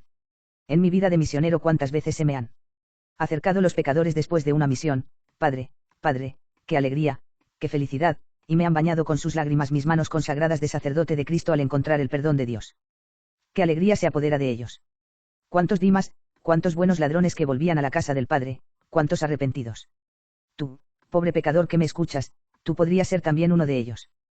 Pero, Padre, yo he pecado demasiado. Tengo la conciencia cargada con tantos crímenes. He pisoteado todos los mandamientos de la ley de Dios. Calla. Cállate, que el pecado más grave que has cometido en toda tu vida es precisamente este que estás cometiendo en estos momentos al decir, soy demasiado pecador, Dios ya no me puede perdonar.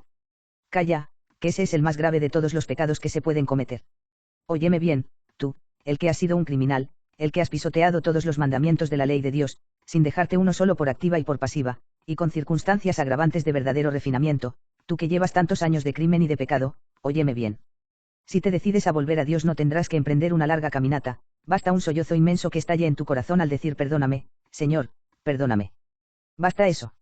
Al instante Cristo nuestro Señor te perdonará, pronto, el vestido de boda como al hijo pródigo, arrancadle esos harapos, quitadle las alpargatas sucias, ponedle el anillo en el dedo y matad el mejor ternero cebado que tengamos en nuestro establo, porque es preciso celebrar un gran banquete, ya que este pobre hijo mío estaba muerto y ha resucitado, le había perdido y le he vuelto a encontrar. Tú puedes ser un santo en la iglesia de Dios nuestro Señor. Ah, señores, cuando comprenderemos el amor y la misericordia infinita de Dios. Cuando entenderemos el corazón de Cristo, su infinita compasión y misericordia para con los pobres pecadores. Señores, si Judas, aquel infame traidor que cometió el pecado más horrendo que registra la historia de la humanidad entregando con un beso de traición al Redentor del mundo, el pecador número 1 de toda la humanidad, que a pesar de convivir tanto tiempo con él no llegó a comprender el corazón del Divino Maestro, si Judas, digo, se hubiera arrepentido de su pecado y se presenta en la colina del Calvario, y cayendo de rodillas delante de la cruz de Cristo lanza este grito desgarrador. Perdóname, Señor, Jesucristo no hubiera pronunciado en la cruz 7 palabras, sino 8. Y la octava palabra, la que hubiese pronunciado sobre Judas el traidor, hubiera sido esta, tú serás columna de mi iglesia, al lado de Pedro y de Juan. Y hoy veneraríamos en nuestros altares al apóstol San Judas, el que entregó a nuestro Señor. Pecador que me escuchas. Estás a tiempo todavía, estás a tiempo todavía. Aunque tengas la conciencia cargada con todos los crímenes imaginables, si le dices de verdad a Jesucristo, Señor, perdóname. Cristo te dirá, hoy mismo, al caer de la tarde, al atardecer de tu vida, porque dice la Sagrada Escritura, señores, que 1000 años son ante Dios como el día de ayer que ya pasó, como un solo día 1000 años, de manera que los 70 u 80 que tenemos que vivir en este mundo son como unos instantes, hoy mismo, al atardecer de tu vida, estarás conmigo en el paraíso. Tercera palabra, mujer, ahí tienes a tu hijo, ahí tienes a tu madre, JN 19, 26-27. No es una escena sentimental inventada por algún poeta cristiano para conmover a los hombres. No se trata del guión cinematográfico de una terrible tragedia. Lo dice expresamente el Evangelio, stabat justa crucem Jesu mater eius, estaba junto a la cruz de Jesús, su madre. Lo dice expresamente el Evangelio. Pobrecita. Lo ha contemplado todo. Ha visto cómo desnudaban a su divino hijo. Ha sentido en su carne virginal el dolor profundo del divino mártir cuando le taladraban las manos y los pies para coserlos al madero de la cruz. Ha escuchado su primera y segunda palabras llenas de perdón, de amor y de misericordia. Ve que se está muriendo de sed en medio de espantosos tormentos. Cuando matan a un corderuelo, apartan a la pobre ovejita para que no lo contemple, María tiene que estar allí. Tiene que estar allí. Estaba predestinado por Dios. Qué maravillosa antítesis o paralelismo antitético, Adán-Eva, Cristo-María. Adán nos perdió a todos con la complicidad de Eva, Cristo nos salvó a todos, iba a decir, con la complicidad de la Santísima Virgen María.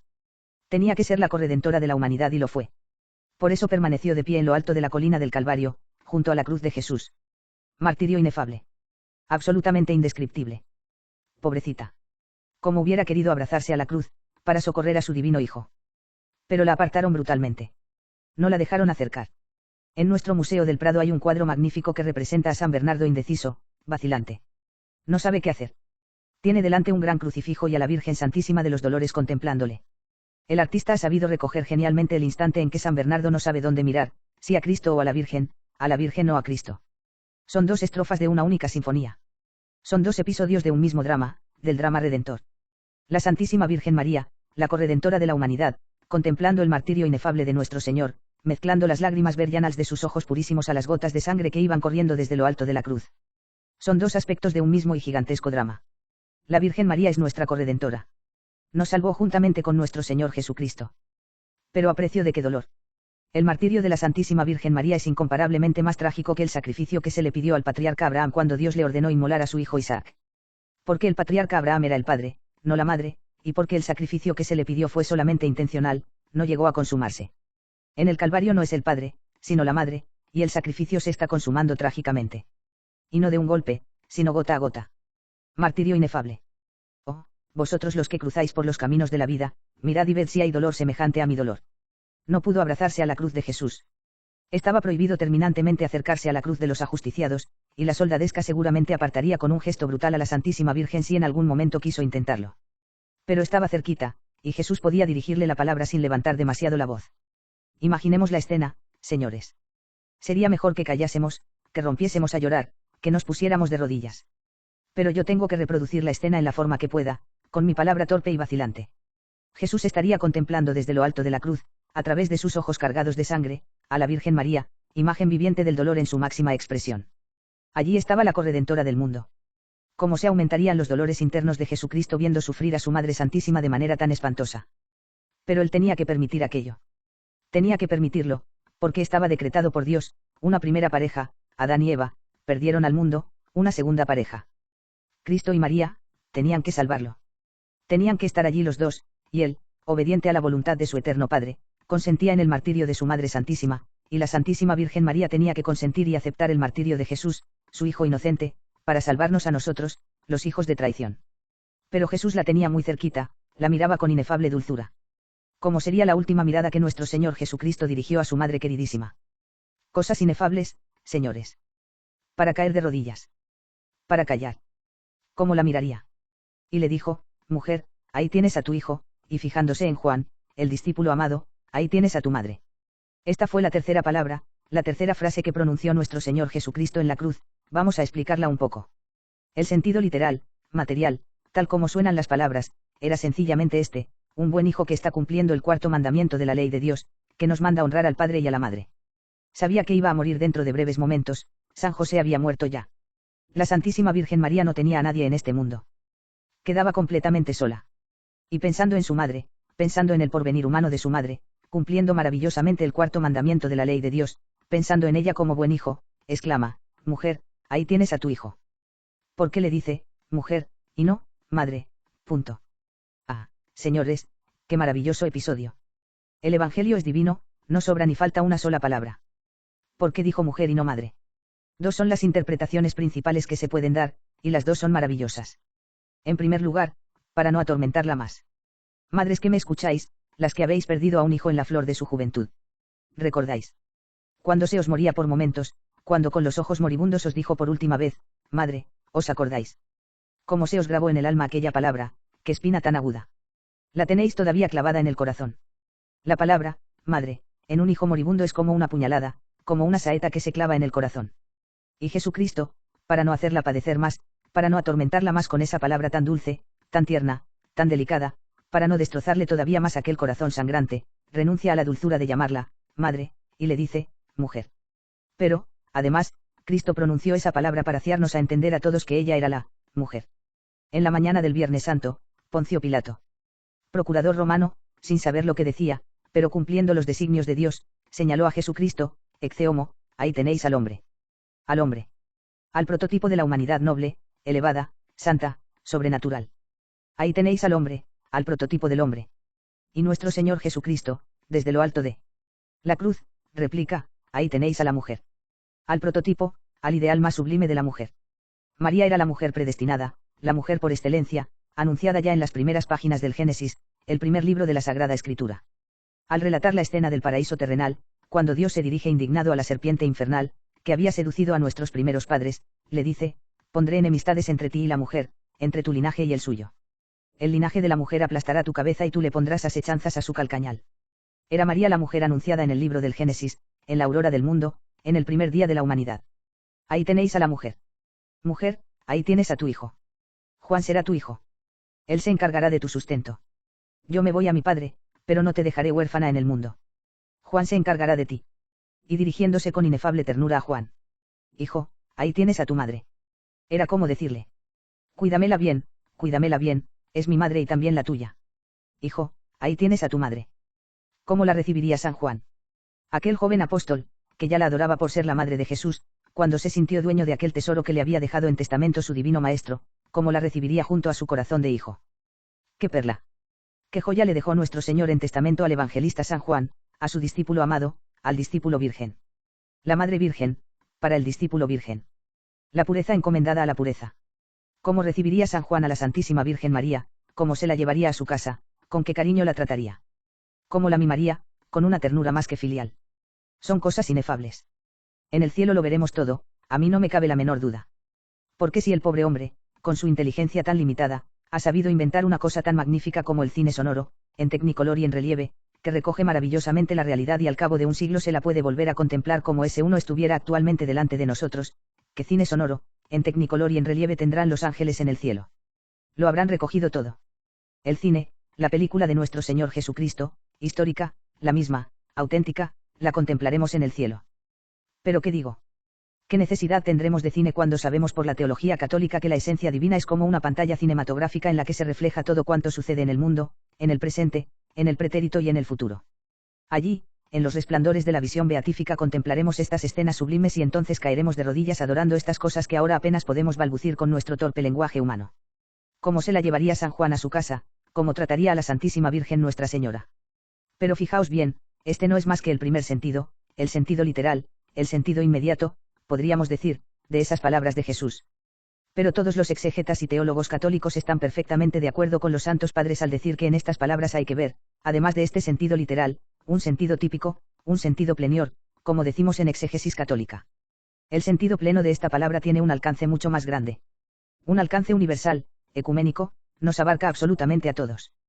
Todos los santos padres y expositores sagrados están perfectamente de acuerdo en decirnos que San Juan era en aquel momento el representante de toda la humanidad. Nos estaba representando a todos y a cada uno de nosotros. Y por eso, cuando Cristo nuestro Señor dijo a San Juan, ahí tienes a tu madre, nos lo dijo a todos y a cada uno de nosotros en particular. No es que Jesucristo en aquel momento constituyera Madre Nuestra a la Virgen María. No, Jesucristo no constituyó a la Virgen Santísima Madre Nuestra en la cumbre del Calvario. Ya lo era desde la casita de Nazaret. Porque la razón de ser de la maternidad espiritual de la Santísima Virgen María sobre nosotros no es el hecho de ser la corredentora del mundo, sino el hecho de ser la Madre de Dios, la Madre del Verbo encarnado. Ella es la madre de la cabeza del cuerpo místico. Está revelado por Dios, consta expresamente en la Sagrada Escritura. Cristo es la cabeza de un cuerpo místico y todos nosotros somos sus miembros.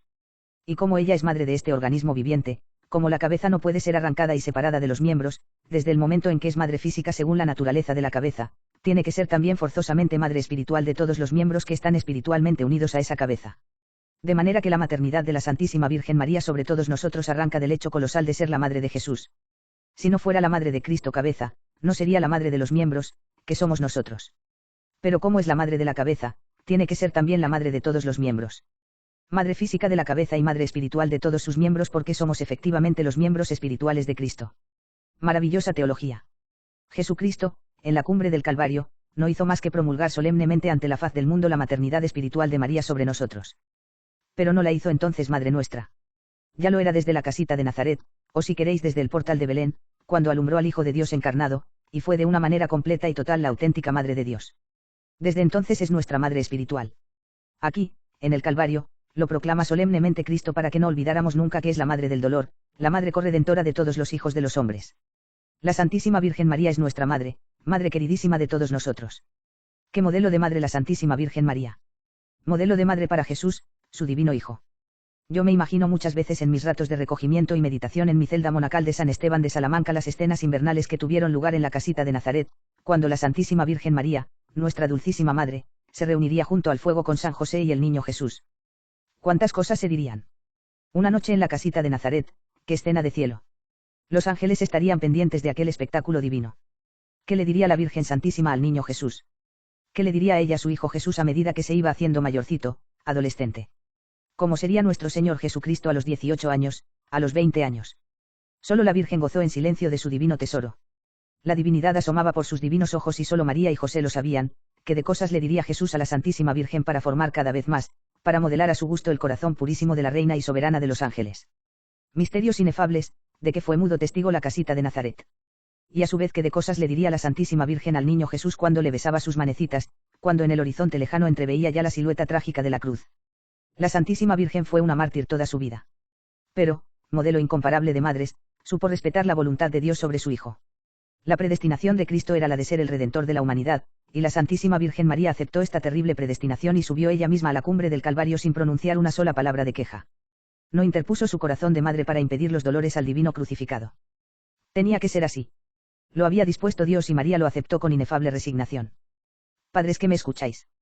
Cuando Dios nuestro Señor, en un alarde de infinita bondad y misericordia ponga sus ojos divinos sobre vuestra casa y escoja a vuestro hijo para sacerdote, o a vuestra hija para religiosa, cuando llame a vuestros hijos con esta vocación soberana, la más alta que puede darse en este mundo, para escalar cumbres del sacerdocio católico, o ser esposa de Jesucristo en un convento de clausura o de vida activa, padres que me escucháis, respetad los designios de Dios. Y lejos de oponeros a su vocación, lo que sería un espantoso pecado, un verdadero crimen que clamaría venganza al cielo, caed de rodillas y dadle gracias a Dios por esta inefable misericordia que ha tenido sobre vosotros. Un hijo sacerdote, una hija religiosa, es lo más grande que puede ocurrirle a una familia cristiana. Respetad la vocación de vuestros hijos y caed de rodillas ante Dios en señal de gratitud y de amor. Y respetad también los designios inescrutables del cielo cuando se lleve a vuestros hijos en la flor de su juventud. Una muerte temprana, como llega al corazón de una madre. Cuando la muerte le arranca al hijo querido en la primavera de su vida, qué inmenso dolor. Pero, son misterios de Dios, señores. Hemos de caer de rodillas ante los misterios de Dios. Esta misma mañana, sin ir más lejos, los periódicos de España han publicado una noticia que ha llegado al corazón de todos los españoles. Un jovencito español, en cuyas venas circulaba sangre real, ha visto tronchados sus 15 abriles por un trágico accidente que le arrebató la vida momentos después de recibir la Sagrada Comunión en los oficios del Jueves Santo. Yo me inclino con respeto ante su cadáver y, sobre todo, ante el corazón destrozado de su madre. Y aprovechando este milagro que tengo delante, la Radio Nacional de España, que lleva mi palabra a todos los rincones de la península, ruego a alguno de los miembros de la colonia española reunida en Estoril en torno a esa augusta familia entroncada con los destinos de España, les haga saber, para que les sirva de consuelo y lenitivo en su dolor, que en estos momentos tienen a su lado las oraciones, el respeto, el cariño y la simpatía de todos los buenos españoles. Y vosotros todos, padres que me escucháis, los que habéis perdido un hijo en la flor de su juventud, caed de rodillas ante Jesucristo crucificado y ante la Virgen María de los Dolores y unid vuestro dolor al suyo, santificándolo, elevándolo al plano sobrenatural. Adorad los designios de Dios. Una anécdota final y termino. Fue en la Gran Guerra Europea, la de 1914 a 1918. En un pequeño pueblecito francés, Gourcelet, se había dado una batalla campal. El campo quedó cubierto de cadáveres de los soldados de una compañía canadiense que luchó junto a los aliados. Los enterraron allí mismo, abriendo una zanja. Terminada la guerra, el párroco de aquella pequeña localidad recibió una carta firmada por las madres de aquellos soldados canadienses que estaban allí enterrados. Poco más o menos la carta decía lo siguiente. Reverendo Sr. Cura, somos las madres de los soldados canadienses que están enterrados junto a ese pueblecito. Los encomendamos a vuestras oraciones y a las señoras de Acción Católica, que por ser madres como nosotras comprenderán nuestro dolor. Solamente os pedimos una cosa, Sr.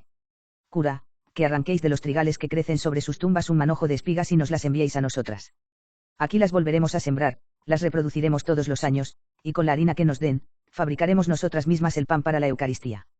De esta manera, cuando recibamos la Sagrada Comunión, recibiremos, a la vez, el sacrificio de nuestro Dios y el sacrificio de nuestros hijos. Las madres de los soldados canadienses. Qué hermosa, qué sublime manera de santificar el dolor. Oh vosotros todos los que sufrís, arrodillaos a los pies de la Virgen de los Dolores. Esta tercera palabra de Jesús en la cruz nos recuerda que la Virgen es nuestra madre. Somos hijos de María, de la Reina y Soberana de los mártires. Unid vuestro dolor al dolor de la Virgen Santísima. Y, aunque sea a través del cristal de vuestras lágrimas, contemplad el cielo, invocad a la Virgen, y ella calmará vuestro dolor. Quiero daros a todos una consigna de vida eterna, rezad el Santo Rosario. Plegaria bellísima del hogar cristiano, del castizo hogar español. Que por desgracia vamos perdiendo las costumbres típicas del hogar español. Hay que restaurar la devoción del rosario en familia. Una familia que todas las noches invoca a la Santísima Virgen y le dice 50 veces, ruega por nosotros pecadores, ahora que tanto lo necesitamos, en medio de nuestras tribulaciones y de nuestras amarguras, de los asaltos del mundo, del demonio y de la carne, ruega por nosotros ahora. Pero, sobre todo, en la hora de la muerte, esa familia, digo, es imposible que se pierda. No se trata de la afirmación gratuita de un dominico exaltado, lleno de entusiasmo porque el rosario arrancó del corazón de Santo Domingo de Guzmán. No se trata de eso. Se trata de la teología católica, que nos asegura que la gracia de la perseverancia final está vinculada infaliblemente a la oración perseverante. Os lo aseguro terminantemente. Si rezáis el rosario todos los días pidiéndole a la Virgen Santísima la gracia de la perseverancia final, ese uno se la pedís 50 veces cada día en las Avemarías del rosario, os aseguro terminantemente, no en nombre de la orden dominicana, sino en nombre de la teología católica, que tenéis una garantía casi infalible de eterna salvación. La gracia de la perseverancia final está vinculada a la oración confiada, humilde y perseverante, y todas estas condiciones las realiza maravillosamente el rosario. En honor de la Santísima Virgen Nuestra Señora, en este día del Viernes Santo, cuando Cristo en lo alto de la cruz nos acaba de recordar que es nuestra Madre queridísima, vamos a formular un propósito inquebrantable.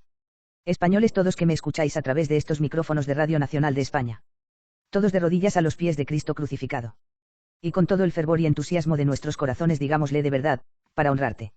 Señor, en este día del Viernes Santo en que tanto padeciste por nosotros, te prometemos solemnemente que en nuestro hogar se rezará todos los días el Santo Rosario en honor de tu bendita Madre María, que es también la Madre queridísima de nuestro corazón.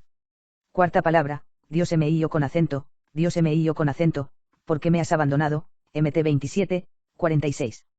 Cerca de la hora de nona, o sea, cerca de las 3 de la tarde. Nuestro Señor Jesucristo pronunció la cuarta palabra desde lo alto de la cruz. Las 4 últimas palabras las pronunció en pocos instantes, en contados minutos, muy cerca ya de las 3, a punto de morir. Dice el Evangelio que a partir de la hora de sexta, o sea, desde las 12 de la mañana, cuando crucificaron a Jesús, densas tinieblas que se iban haciendo por momentos más espesas envolvieron la cumbre del Calvario, diríase que el sol se ocultaba horrorizado para no presenciar el espantoso crimen del deicidio. Era también, si lo queremos ver así, un símbolo y una figura de la ceguera del corazón de aquellos judíos. Y Jesucristo nuestro Señor, cerca ya de la hora de nona, lanzó este grito desgarrador: Dios mío, ¿por qué me has abandonado? Expresión que señala el momento culminante del martirio de nuestro Señor en la cruz y que señala también uno de los arcanos más inescrutables del misterio de nuestra redención. ¿Qué significan esas palabras? 3 son las principales soluciones desde el punto de vista teológico. Primera solución. Es muy fácil y muy sencilla. Jesucristo nuestro Señor comenzó a recitar en voz alta el Salmo 21, que empieza precisamente con estas palabras: Dios mío, ¿por qué me has abandonado? Y continuó después recitando todo el Salmo en voz baja. La inmensa mayoría de los judíos sabían el Salterio completo de memoria. Y en ese Salmo, que es netamente mesiánico, el profeta, muchos siglos antes de que ocurriese la escena del Calvario, describe maravillosamente, como en una película anticipada, todo lo que estaba ocurriendo entonces. En ese Salmo se anuncian proféticamente los tormentos de Cristo clavado en la cruz. Todos los que pasan delante de mí se burlan y mueven sus cabezas y dicen: sálvele Dios, sálvele Yahvé, pues dice que le es grato. Soy un gusano y no un hombre, soy el desecho de la plebe, me desprecian todos. Abren sus bocas contra mí, cual león rapaz y rugiente. Tengo mi lengua pegada al paladar, me rodea una turba de facinerosos. Han taladrado mis manos y mis pies y se pueden contar todos. Mis huesos. Se han repartido mis vestiduras y echan suerte sobre mí. Túnica. Señores, todo eso se estaba cumpliendo entonces al pie de la letra, en lo alto del Calvario. Todo estaba maravillosamente anunciado en el Salmo mesiánico. Y nuestro Señor Jesucristo, con infinita delicadeza, después de haber afirmado delante del pueblo y de los jefes de la sinagoga que era hijo de Dios, ahora en lo alto de la cruz va recitando lentamente el Salmo 21 para decirles una vez más a los judíos: pero no veis que se está cumpliendo al pie de la letra todo lo que dice el salino de mí.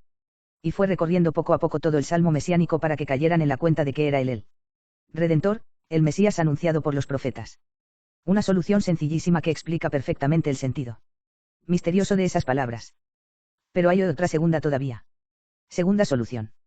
Santo Tomás de Aquino, el príncipe de la teología católica, en ese maravilloso alcázar de la teología que se llama la Suma Teológica, da una explicación también sencillísima, naturalísima, con solo añadir una palabra a esa expresión misteriosa de nuestro Señor en la cruz. El sentido, según Santo Tomás de Aquino, sería el siguiente: Dios mío, ¿por qué me has abandonado en manos de mis enemigos? ¿Por qué has permitido que me claven en la cruz? Nada más. No hay más misterios. Y esto no lo diría Cristo en son de queja, sino solo para que nosotros cayéramos en la cuenta de los sufrimientos inefables que estaba padeciendo en la cruz. Porque sería una espantosa blasfemia, una herejía monstruosa decir que nuestro Señor Jesucristo, que tenía en sus manos el poder de Dios, hizo un milagro para no sufrir sus propios tormentos, y estaba representando una comedia y una farsa en lo alto de la cruz. Esto sería una espantosa y satánica blasfemia. Nuestro Señor Jesucristo sufrió con una sinceridad enorme. Hizo milagros inmensos para socorrer las necesidades de los demás, pero jamás hizo un solo milagro en beneficio propio. Estaba sufriendo un tormento espantoso y una terrible tortura, y en prueba de ello y para que no nos cupiere la menor duda, lanzó esta dolorosa exclamación: Dios mío, ¿por qué me has entregado en manos de mis verdugos que me atormenta de esta manera? Este sería el sentido, según Santo Tomás de Aquino. Tercera solución. Pero hay otra tercera solución, profundamente teológica, que voy a exponer a continuación. No sabemos cuál de las 3 soluciones es la verdadera. Cualquiera de las 3 podría serlo, ya que todas ellas resuelven perfectamente el problema. Pero acaso la más profunda, la de más envergadura teológica, es la tercera que os voy a explicar. Es dogma de fe católica, como todos sabemos, que nuestro Señor Jesucristo quiso salir, voluntariamente, fiador y responsable ante su eterno Padre por todos los pecados del mundo. El fiador, cuando da su firma como garantía de una persona de quien sea irresponsable, no debe nada a nadie. Pero si aquel a quien respalda con su firma resulta insolvente, tiene que pagar la deuda ajena. Tiene que pagarla él, porque ha salido fiador, ha dado su firma. Este es el caso de nuestro Señor Jesucristo. La humanidad era insolvente ante la justicia infinita de Dios. Habíamos cometido un crimen de lesa majestad divina. al menos en razón de la distancia infinita que hay de nosotros a Dios, no podíamos rellenar aquel abismo insondable que el pecado había abierto entre Dios y los hombres. La humanidad entera, puesta de rodillas, era insuficiente para salvar aquel abismo. Éramos insolventes. No podíamos rescatarnos a nosotros mismos de las garras del infierno. Pero nuestro Señor Jesucristo, al juntar bajo una sola personalidad divina las dos naturalezas, divina y humana, en cuanto hombre podía representamos a todos nosotros, y en cuanto Dios sus actos tenían un valor infinito. Únicamente Él podía rellenar aquel abismo insondable con una superabundancia infinita. Cristo salió voluntariamente fiador de la humanidad caída. Y el Eterno Padre, viendo a su divino Hijo, que personalmente era la inocencia misma y la santidad infinita, pero que quiso revestirse voluntariamente de la lepra y los harapos del hombre pecador, descargó sobre él el peso infinito de su justicia vindicativa. Y, no en cuanto Hijo de Dios, porque esto sería contradictorio, Dios no puede abandonar a Dios, ni siquiera en cuanto hombre, ya que la humanidad de Cristo está hipostáticamente unida a la divinidad del Verbo formando una sola persona con él, y, aun en cuanto hombre. Cristo posee una santidad infinita, sino única y exclusivamente en cuanto representante de toda la humanidad pecadora, en cuanto revestido de la lepra de todos nuestros pecados, la justicia infinita se descargó con fiero ímpetu sobre él y le hizo experimentar el espantoso desamparo que merecía, no Cristo, sino toda la humanidad pecadora. Y entonces fue cuando lanzó aquel grito desgarrador: Dios mío, ¿por qué me has abandonado? Fijaos bien. No dice Padre mío, como dijo en la primera palabra y como dirá inmediatamente después en la séptima. No dice, Padre, sino, Dios mío. No habla ahora en plan de hijo. Ahora habla en plan de pecador, de representante de todos los pecadores del mundo. Y por eso no emplea el dulce nombre de Padre, sino una expresión llena de respeto y adoración: Dios mío. Ahí tenéis la tercera solución, profundamente teológica, de esta misteriosa palabra. Es pecador que me escuchas. Esta cuarta palabra de Jesucristo en la cruz encierra profundas enseñanzas para todos los que somos pecadores. Reflexionemos unos instantes. En todo pecado pueden distinguirse dos aspectos: lo que llamamos en teología conversión a las criaturas, es decir, el abrazarse con un placer ilícito, prohibido por Dios, y lo que llamamos la aversión a Dios, el separarse de Dios voluntariamente, al conculcar a sabiendas su divina ley. Dos aspectos: un placer prohibido, que es lo que busca el pecador alucinado, al creer atolondradamente que encontrará en él la felicidad que ansia, y este apartarse de Dios, que es una consecuencia inevitable de esa tremenda equivocación. Jesucristo tuvo que expiar en lo alto de la cruz estos dos aspectos del pecado. Y por los placeres ilícitos que se han permitido y se permitirán los hombres contra la ley de Dios, tuvo que experimentar dolores inefables, infinitamente superiores a todos los que han sufrido en este mundo los hombres más desgraciados. El que más ha sufrido en este mundo fue, sin duda alguna, nuestro Señor Jesucristo. Porque Dios sabe hacer maravillosamente las cosas y cuando intenta algún fin sabe disponer los mejores medios para conseguir ese fin. Y como dispuso que nuestro Señor Jesucristo redimiese al mundo desde lo alto de la cruz, le dotó de una sensibilidad exquisita para el dolor, incomparablemente más aguda que la de todos los hijos de los hombres. De manera que nuestro Señor Jesucristo, para expiar los placeres de los hombres, tuvo que sufrir dolores inefables, tormentos de los cuales no podemos nosotros formarnos la menor idea. Pero además tenía que expiar también la aversión a Dios, segundo y principal aspecto del pecado. El pecador, al pecar, se separa, esto es, abandona voluntariamente a Dios. Es muy justo y equitativo que cuando suene la hora de la justicia estricta, Dios se separe o abandone al pecador. He ahí el espantoso tormento que tuvo que sufrir Jesucristo en cuanto representante de toda la humanidad pecadora. Pecador que me escuchas. Cuando te entregas al pecado, cómo ríes, cómo gozas, cómo te diviertes, con qué refinamiento saboreas aquel placer pecaminoso. Pero no te das cuenta de que te has apartado de Dios, de que te has quedado huérfano, de que te acabas de jugar un tesoro rigurosamente infinito. Ah, si te arrepientes de todo corazón enseguida, todavía estás a tiempo de obtener el perdón de Dios, pero ese uno, la muerte, te sorprende en medio de tus orgías y placeres. La que te espera para toda la eternidad. Señores, en una ciudad no muy grande de España, me lo contaba hace poco un médico que tuvo que intervenir personalmente en este asunto, han ocurrido recientemente 2 casos de fallecimiento repentino, instantáneo, por rotura del ventrículo del corazón, en una casa de mala nota, en el momento mismo de entregarse al pecado. Aquellos infelices se disponían a gozar de espaldas a Dios y cadáver. 2 casos, rotura de ventrículo del corazón, muerte instantánea. Desgraciados. Saborearon un momento de placer en este mundo y descendieron inmediatamente al infierno para sufrir allí el castigo de los 2 aspectos del pecado, separación de Dios y tormentos espantosos para toda la eternidad. Importa muy poco, señores, la carcajada del incrédulo. Yo no creo en el infierno. ¿Qué más da que no creas? Si tú no crees en el infierno pero el infierno existe, dejará de existir, ¿acaso, porque tú te empeñes en decir que no? Fíjate bien, es Cristo, que es la suma verdad, es Cristo que está pronunciando el sermón de las 7 palabras, quien nos ha dicho 14 veces en el Evangelio que el infierno existe y hay en él un fuego cuya verdadera naturaleza todavía no han podido precisar los teólogos, pero se trata ciertamente de un fuego real, no metafórico, ni simbólico. No es una idea, No es una semejanza imaginativa que se forma en la inteligencia o imaginación del condenado. Es un fuego real, un tormento físico que atormenta ya desde ahora las almas de los condenados de una manera misteriosa y atormentará también sus cuerpos después de la resurrección de la carne. No lo creo. ¿Qué más da? A pesar de tus burlas existe el infierno y en castigo de los placeres de los pecados cometidos en este mundo hay allí un fuego real, no metafórico, que atormentará a los condenados para toda la eternidad. Pero esto, en fin de cuentas, sería lo de menos. Lo verdaderamente espantoso del infierno no es el primer aspecto, sino el segundo, es el desamparo de Dios, es aquel grito horrísono que lanzan las almas cuando caen en el infierno, maldición. Me he equivocado. Separado de Dios para toda la eternidad. Ya oigo otra vez la carcajada del incrédulo, de manera que lo peor en el infierno es estar separado de Dios.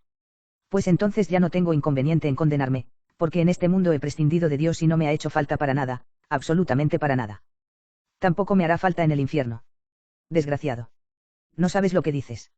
Mira, te gusta la belleza, ¿verdad? Por eso pecas tanto, sobre todo cuando se te presenta en forma de mujer. Te gusta el dinero, ¿verdad? Por eso robas tanto, porque hay muchas maneras de robar sin que nadie se dé cuenta y sin perder la fama de hombre honrado.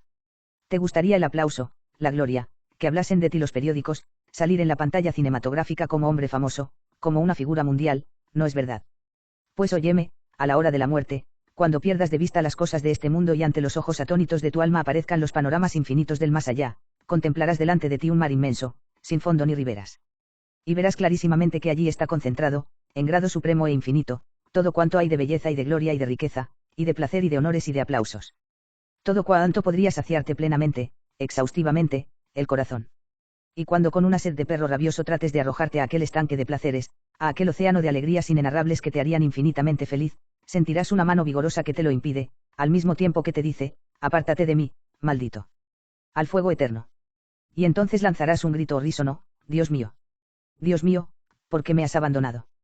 Pero entonces, por desgracia, será ya demasiado tarde. Fíjate bien, infeliz. Ahora te basta caer de rodillas como el buen ladrón y decirle, Señor, perdóname. Pero como la muerte te sorprenda en tu soberbia y obstinación, si te mueres aferrado a tu pecado, aunque hayas sido el hombre más famoso del mundo, es inútil que te rías, descenderás al infierno para toda la eternidad. Exox. Dios mío, ¿por qué me has abandonado? Gracias, Jesús mío. Gracias por haber pronunciado esa palabra.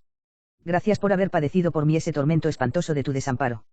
Si no lo hubieras sufrido tú, si tú no hubieras sentido el desamparo de tu eterno Padre, hubiera tenido que sentirlo yo eternamente en el infierno. Muchas gracias, Jesús mío. Te agradezco en el alma esta cuarta palabra. Has querido sufrir tú este desamparo para que no quede yo desamparado para toda la eternidad. Y ahora, a los pies de este maravilloso crucifijo, de esta escultura de Alonso de Mena que está representando precisamente la cuarta palabra, en esta iglesia parroquial de San José, de Madrid, ante el Santísimo Cristo del Desamparo, en el que un gran artista español ha sabido plasmar una maravillosa expresión de dolor, te suplico, Jesús mío, para mí y para todos mis oyentes, que no nos desampares durante la vida, y sobre todo a la hora de la muerte. No nos desampares a la hora de la muerte. Olvídate, Señor, de mis pecados, y en virtud de la amargura infinita de tu desamparo. Señor. A la hora de mi muerte llámame. Y mándame ir a ti. Para que con tus ángeles y santos te alabe por los siglos de los siglos. Amén. Quinta palabra, tengo sed, JN 19, 26. Momentos después de pronunciar el divino mártir del Calvario su cuarta palabra, desgarradora, abrió de nuevo sus labios divinos para decir, tengo sed. Era muy natural. Cuando se pierde la sangre, que bien lo saben los soldados que caen en el campo de batalla. Cuando se pierde sangre se experimenta enseguida el tormento de la sed. El agua, que forma parte de la célula en proporción del 60 al 70%, cuando se pierde sangre pasa por osmosis al torrente circulatorio para hidratar el plasma sanguíneo. Esto produce, naturalmente, la deshidratación de los tejidos y enseguida se experimenta el fenómeno cenestésico de la sed. Tienen mucha sed los heridos al perder la sangre. Era muy natural que Jesucristo tuviera una sed ardiente. Sed de agua, sed fisiológica. El sudor de sangre en Getsemaní, las terribles torturas y la pérdida de sangre de la flagelación, de la coronación de espinas, de la cruz a cuestas y de la crucifixión. En lo alto de la cruz iba perdiendo gota a gota la sangre divina de sus venas. Probablemente hacia las 3 de la tarde, tanto nuestro Señor Jesucristo como los dos ladrones que estaban crucificados, el uno a su derecha y el otro a su izquierda, tenían 40 grados de fiebre. Sed ardiente, un poquito de agua, tengo sed. Pobre Jesús. Nadie le socorrerá. Tendrá que morir de sed. No tendrá una cariñosa monjita enfermera que le refresque los labios ardientes en aquellos últimos momentos. Delante de él tenía a la Virgen Santísima, pero la pobrecita no podía hacer absolutamente nada. Al pajarillo no le falta nunca un charquito de agua donde apagar su sed. Hasta la florecilla en primavera, por la mañana, recibe la caricia fresca de una gotita de rocío.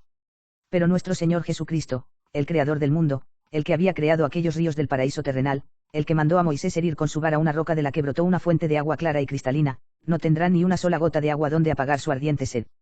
Se morirá de sed. Uno de aquellos soldados, al escuchar esta palabra, mojó una esponja en el jarro de Posea, era la bebida que tenían ellos para refrescarse, un poco de agua mezclada con vinagre, nada más, y la acercó con su lanza a la boca del divino mártir. Debió aumentarle todavía más su sed. Pero lo gustó un poquito, con finura, con agradecimiento. Jesucristo tenía una sed inmensa de agua natural. Pero él, el divino mártir, el divino paciente, que no se quejó absolutamente de nada en medio de aquellos tormentos inefables de la flagelación, de la coronación de espinas y de la crucifixión, Jesucristo, que no abrió sus labios para musitar una sola queja, no se hubiera quejado tampoco de la sed material si no hubiera querido decirnos algo misterioso, si detrás de ese sentido literal no hubiera un sentido figurado, un sentido alegórico, para decirnos algo más alto y más sublime todavía, con ser tan santa y adorable la sed material de nuestro Señor Jesucristo. Toda la tradición católica está de acuerdo en decirnos que, además de la sed material, tenía una sed espiritual verdaderamente devoradora. Nuestro Señor Jesucristo, en esta palabra, alargando su mano de mendigo, nos pedía un poquito de amor, un poquito de correspondencia a su infinita generosidad. En esta palabra se nos presenta como divino mendigo del amor del pobre corazón humano. Jesucristo, desde lo alto de la cruz, estaba contemplando el panorama de toda la humanidad. En virtud de su ciencia divina, para él no había pretérito ni futuro, sino un presente siempre actual. Con su ciencia divina nos tenía presentes a todos, a cada uno en particular. Y veía claramente las almas consoladoras de su divino corazón, las que apagarían su sed ardiente, las que se entregarían a él como almas víctimas para que pudiera triturarlas, para que pudiera destrozarlas y de esa manera asociarlas al misterio redentor y salvarle muchas almas. Cuántas monjitas de clausura, cuántas almas grandes entregadas totalmente a Dios y sufriendo con la sonrisa en los labios persecuciones, calumnias, enfermedades, maledicencias, incomprensiones de todas clases, dolores y tormentos inefables.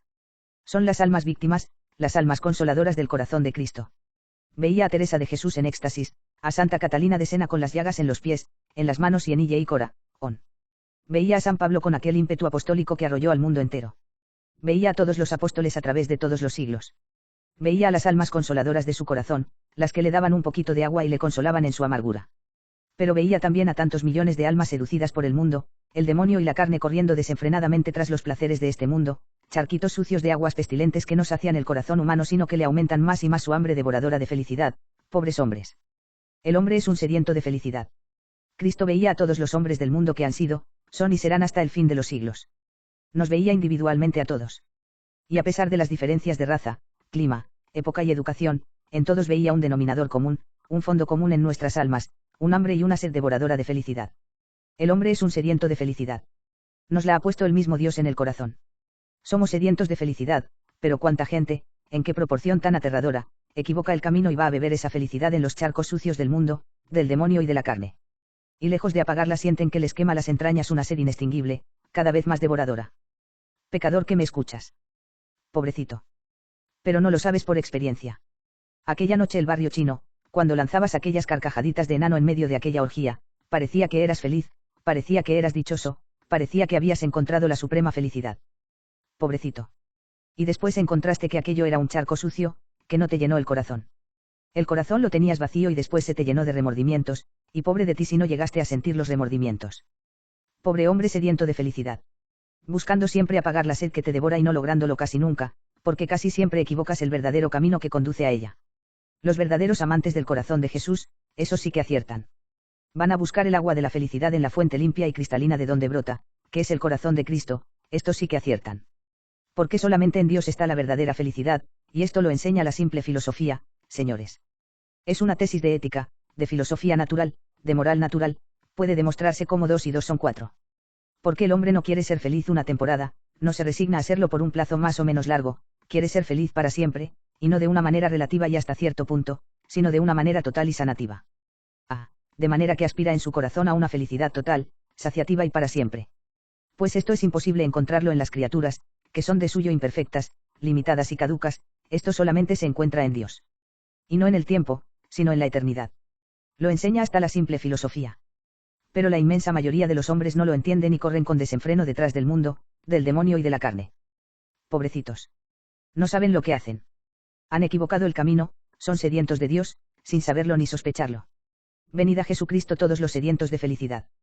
Venid a aquel que dijo un día, paseando en el pórtico del templo de Jerusalén, si alguien tiene sed, venga a mí y beba. Venid a aquel que en una mañana de primavera, cuando, sudoroso y cansado por el largo caminar, se sentó sobre el brocal del pozo de Jacob, le dijo a la mujer samaritana, mujer, dame de beber. Y cuando la mujer le dice, pero ¿cómo tú siendo judío me pides de beber a mí, que soy mujer samaritana? ¿No sabes que entre samaritanos y judíos no hay trato alguno? Cristo le responde, ese uno conocieras el don de Dios y quién es el que te pide a ti agua para beber, tú se la pedirías a él y él te daría un agua limpia y cristalina que salta hasta la vida eterna. Pobre hombre sediento de felicidad. Ven a Jesucristo, que él te dará ese agua limpia que tú buscas, hasta la plena saciedad de tu corazón. No serás feliz en otra parte, es inútil que lo intentes.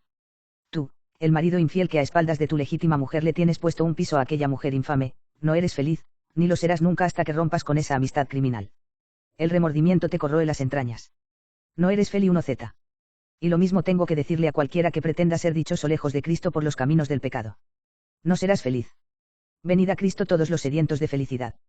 Ah, pero para que Cristo nos sacie esa sed devoradora de felicidad que atormenta nuestro propio corazón, es preciso que le demos nosotros a Él un poquito de agua para apagar su sed. Porque Cristo tiene sed de agua, pero sobre todo tiene sed de amor y nos pide a cada uno de nosotros una limosna caliente, la limosna de nuestro corazón, dame, hijo mío, tu corazón. A cambio de la felicidad Cristo nos pide nuestro amor. Muchacho que me escuchas. Pobrecito. Cristo te pide un poquito de agua. Cuando tus pasiones rujan, cuando tu sangre juvenil te esté hirviendo en las venas, cuando te parezca que ya no puedes más, fíjate en el crucifijo. Fíjate cómo te está diciendo, te lo está diciendo a T1, dame un poquito de agua, que tengo mucha sed. Un poquito de pureza. Sé valiente, sé hombre. Y aunque tus pasiones rujan, un poquito de agua para Jesús, que te la pide desde lo alto de la cruz. Y tú, pobre muchacha, óyeme bien, que no voy a echar rayos y centellas contra ti. Estamos en la noche del Viernes Santo, en la noche del perdón y la misericordia, no te voy a tratar con dureza. Esta noche te voy a hablar con dulzura. Óyeme, pobrecita. La que vas elegantísimamente desnuda al baile, la que eres la reina de la fiesta. Todo el mundo te mira, todo el mundo habla de ti, qué hermosa, qué bella. Todo el mundo te aplaude, sales en los periódicos, eres una estrella de la pantalla cinematográfica. Pobrecita. Si eres menos mala de lo que pareces. Eres una pobre criatura equivocada. Te parece que en todo eso encontrarás el agua de la felicidad y, naturalmente, te lanzas como loca en pos de ella. Pero no sabes por experiencia que no encuentras jamás la verdadera felicidad. Óyeme. Jesús te pide un poquito de agua de pureza y de amor y Él te dará con divina sobreabundancia el agua limpia y cristalina de la verdadera felicidad. Rompe para siempre esos trajes provocativos. Acaba para siempre con tu vida de escándalos y de pecados. Mira que andas por el mundo con una pistola asesinando almas, que es mucho más grave que asesinar los cuerpos. Pobrecita. Un poquito de agua. Jesús te lo pide desde la cruz. Y te va en ello tu propia y verdadera felicidad. Y tú, padre de familia, el que tasas la natalidad porque no quieres tantos hijos, porque te resultan demasiado incómodos, tú, que estás pisoteando la ley de Dios sin escrúpulo ni remordimiento. Mira que eso no se puede hacer, mira que por querer pasar unos pocos años de vida que te quedan en este mundo un poquitín menos incómodos sin tantos hijos, te vas a condenar después para toda la eternidad. Todavía estás a tiempo. Estás haciendo un mal negocio. Dale. Un poquito de agua a Jesús, que te lo pide desde la cruz.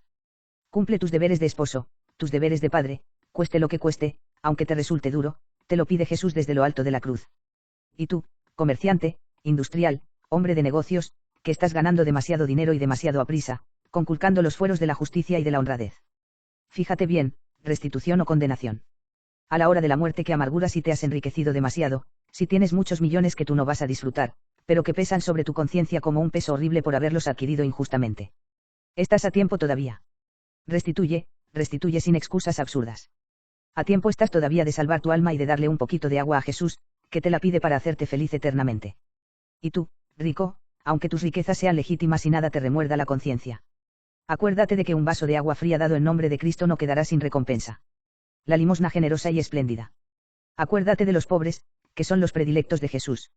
Hay muchos ricos que se afanan en hacerse millonarios en este mundo para 70 u 80 años, y no se dan cuenta de que pudieran ser millonarios y banqueros para toda la eternidad con la limosna generosa y espléndida. Pon dinero a rédito en los bancos del cielo, entregándoselo a los pobres, y de esta manera darás un poquito de agua a Jesús moribundo y Él te dará la vida eterna. Y tú, gobernante, justicia y caridad, rectitud intachable, cumplimiento de las leyes, tú el primero, delante con el ejemplo, y exactitud en hacerlas cumplir a los demás. Que tienes obligación, que Dios te pedirá cuenta. Dentro de unos años, quizá de pocos días, vas a comparecer delante de él con las manos vacías por no haberte inspirado en los principios cristianos ni haberlos inculcado a tus súbditos, a tus subordinados. Autoridades, cumplimiento íntegro de la ley de Dios. De esta manera daréis un poquito de agua a Jesús, que os la pide desde su cruz. Y vosotros, obreros, los predilectos de Cristo. Pobres obreros, ¿cómo os han engañado? ¿Cómo os han engañado haciéndoos creer que Cristo es vuestro enemigo, que la Iglesia es enemiga del obrero?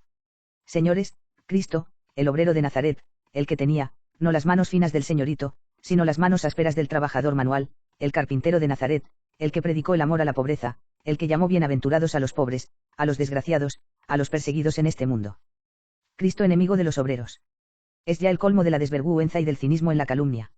Y si se os dice que no es Cristo sino la Iglesia la enemiga del obrero, escuchad la doctrina social de la Iglesia, participación en los beneficios de la empresa, salario familiar, trato humano, de verdaderos hermanos los unos con los otros, los patronos con sus obreros y los obreros con sus patronos. Esta es la magnífica doctrina de Cristo, la doctrina social de la Iglesia. ¿Cómo te han engañado, pobre obrero? Te han hecho creer que la Iglesia tenía la culpa de todo.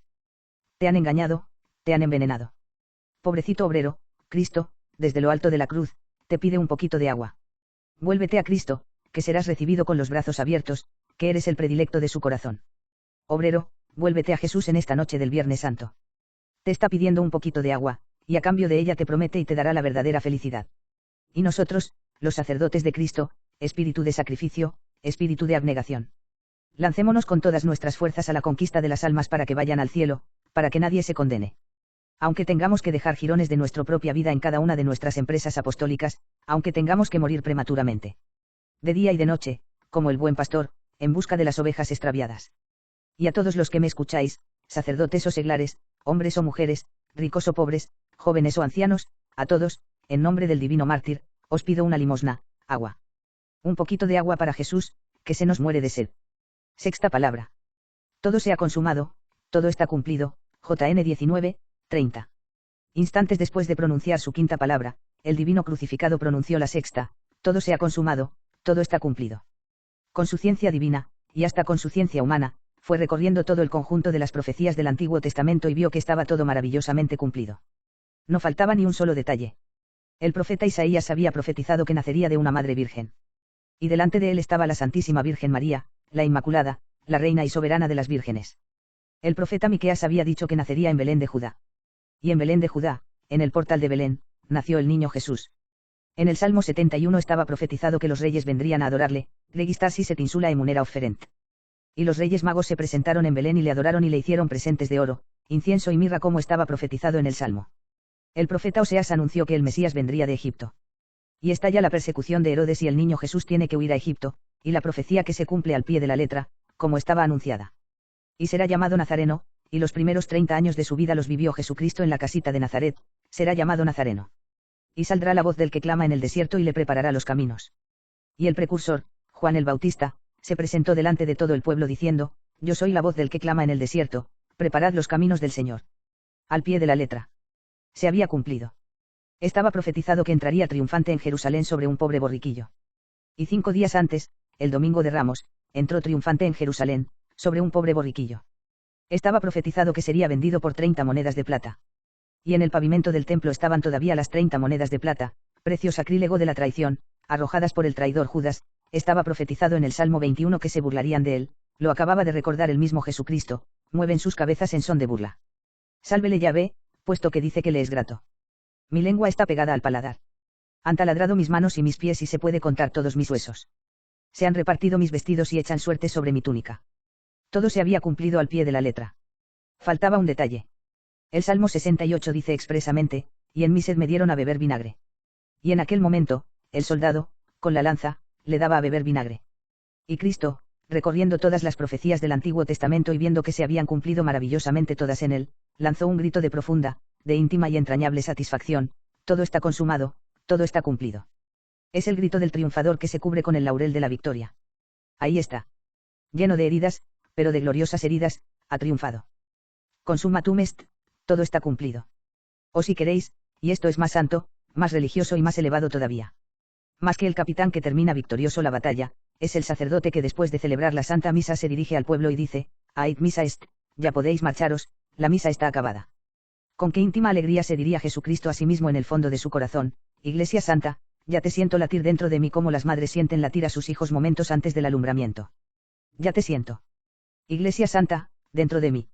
Dentro de breves momentos la lanza del soldado atravesará mi divino corazón y brotará la Iglesia con sus 7 sacramentos.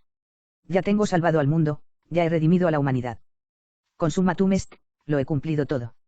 Es el grito de triunfo del que se ciñe, vuelvo a repetir, con el laurel de la victoria. Jesucristo, te costó mucho. Te costó mucho.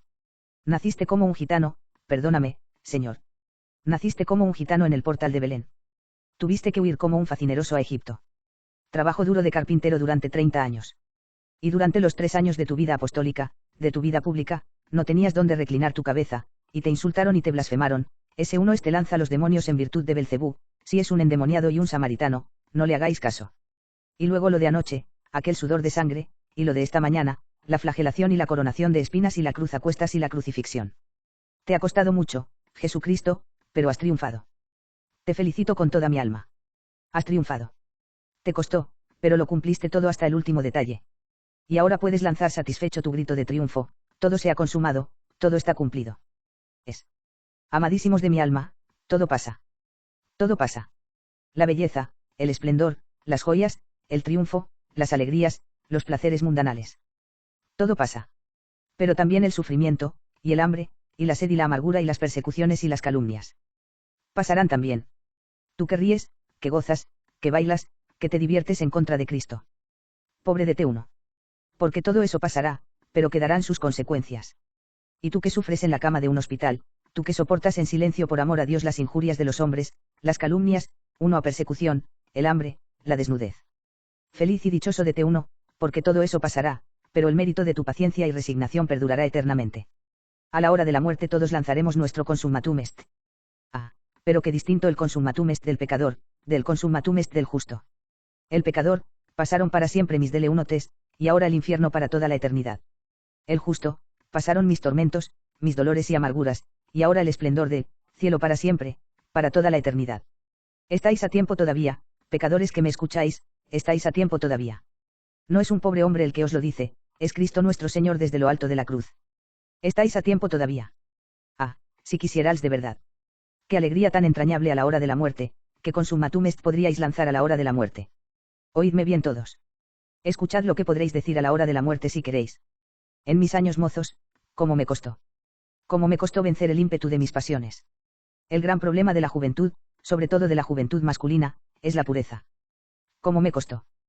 ¿Qué esfuerzo tan enorme tuve que hacer? ¿Cómo tuve que sudar sangre? ¿Cómo me costó? Pero, consummatum est, lo cumplí. Con la gracia de Dios, huyendo de las ocasiones de pecado, confesando y comulgando con frecuencia, con una devoción tiernísima a la Santísima Virgen María. Me costó mucho, pero lo cumplí. Ahora muero tranquilo, consummatum est. Después llegué al matrimonio. Las leyes sacrosantas del matrimonio, qué duras me resultaron. ¿Por qué insiste tanto? Padre, en estas cosas. ¿Por qué son los pecados que se cometen hoy en el mundo?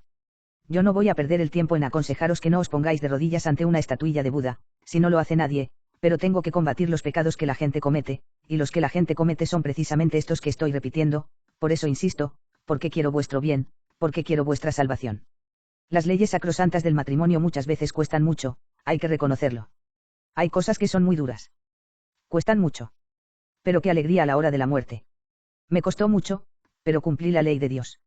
Y Dios me ayudó y saqué a todos mis hijos adelante porque precisamente venían a este mundo en cumplimiento de la voluntad de Dios, y Dios jamás abandona al que cumple su divina voluntad.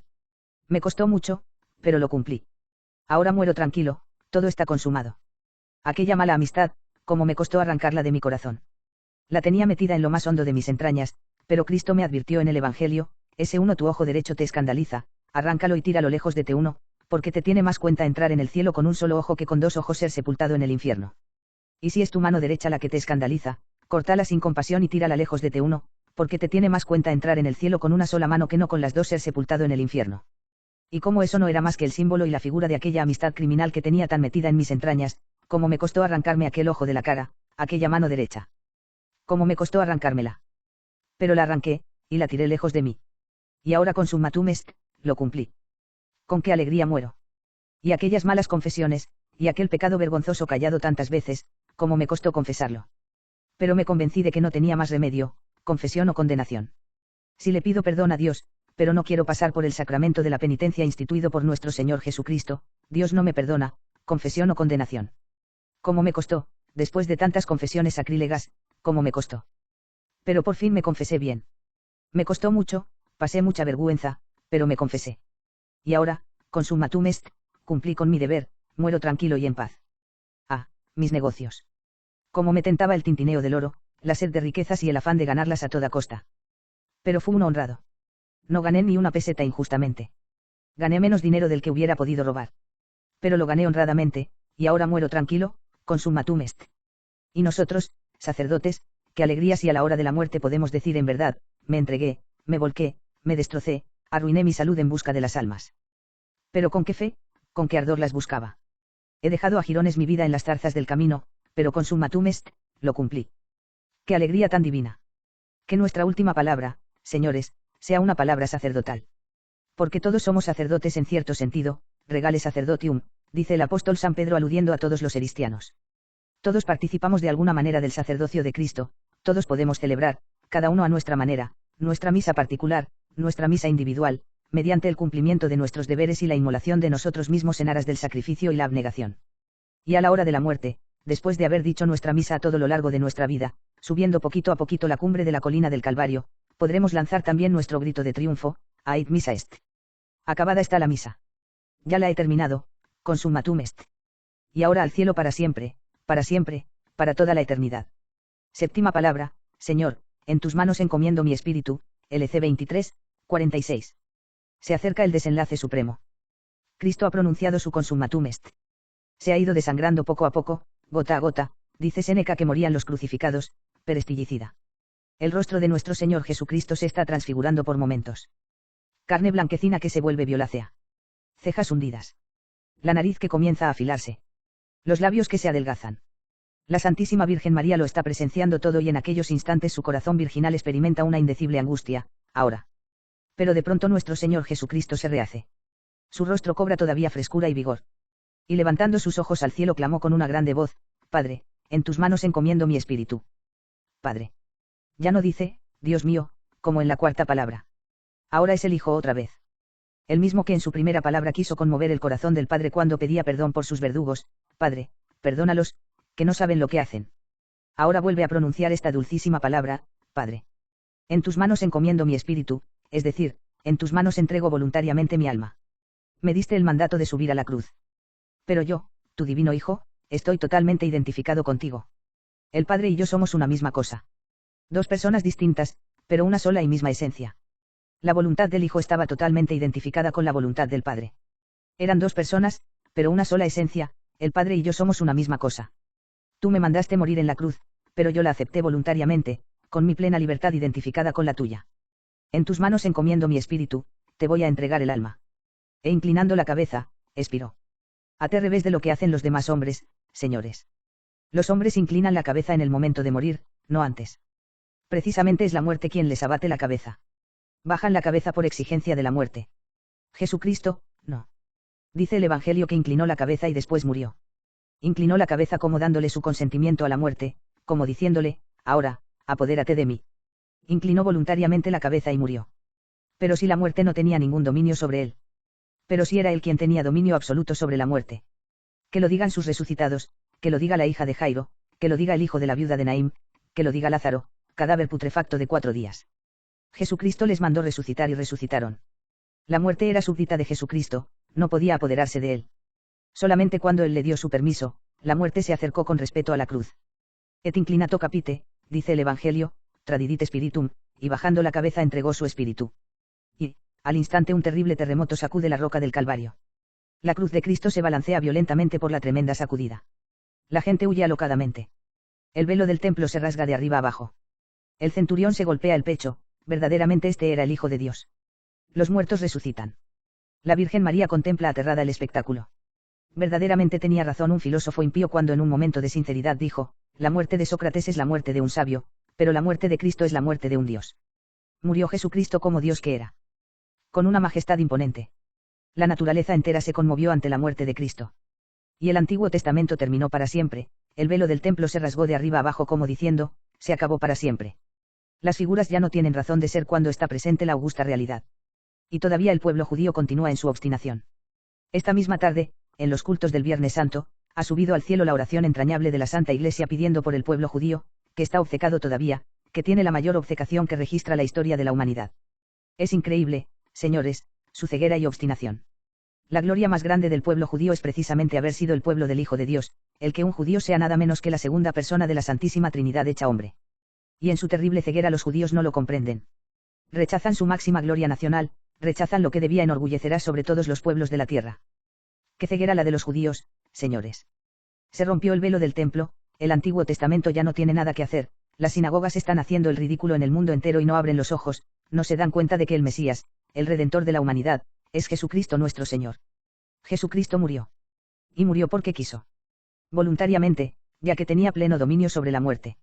La Santísima Virgen María en aquellos momentos pudo ya, por fin, acercarse a la Santa Cruz. Yo me imagino que la pobrecita caería de rodillas para besar el pie de la cruz y se incorporaría un poquitín para besarle los pies a su divino hijo convertido ya en cadáver.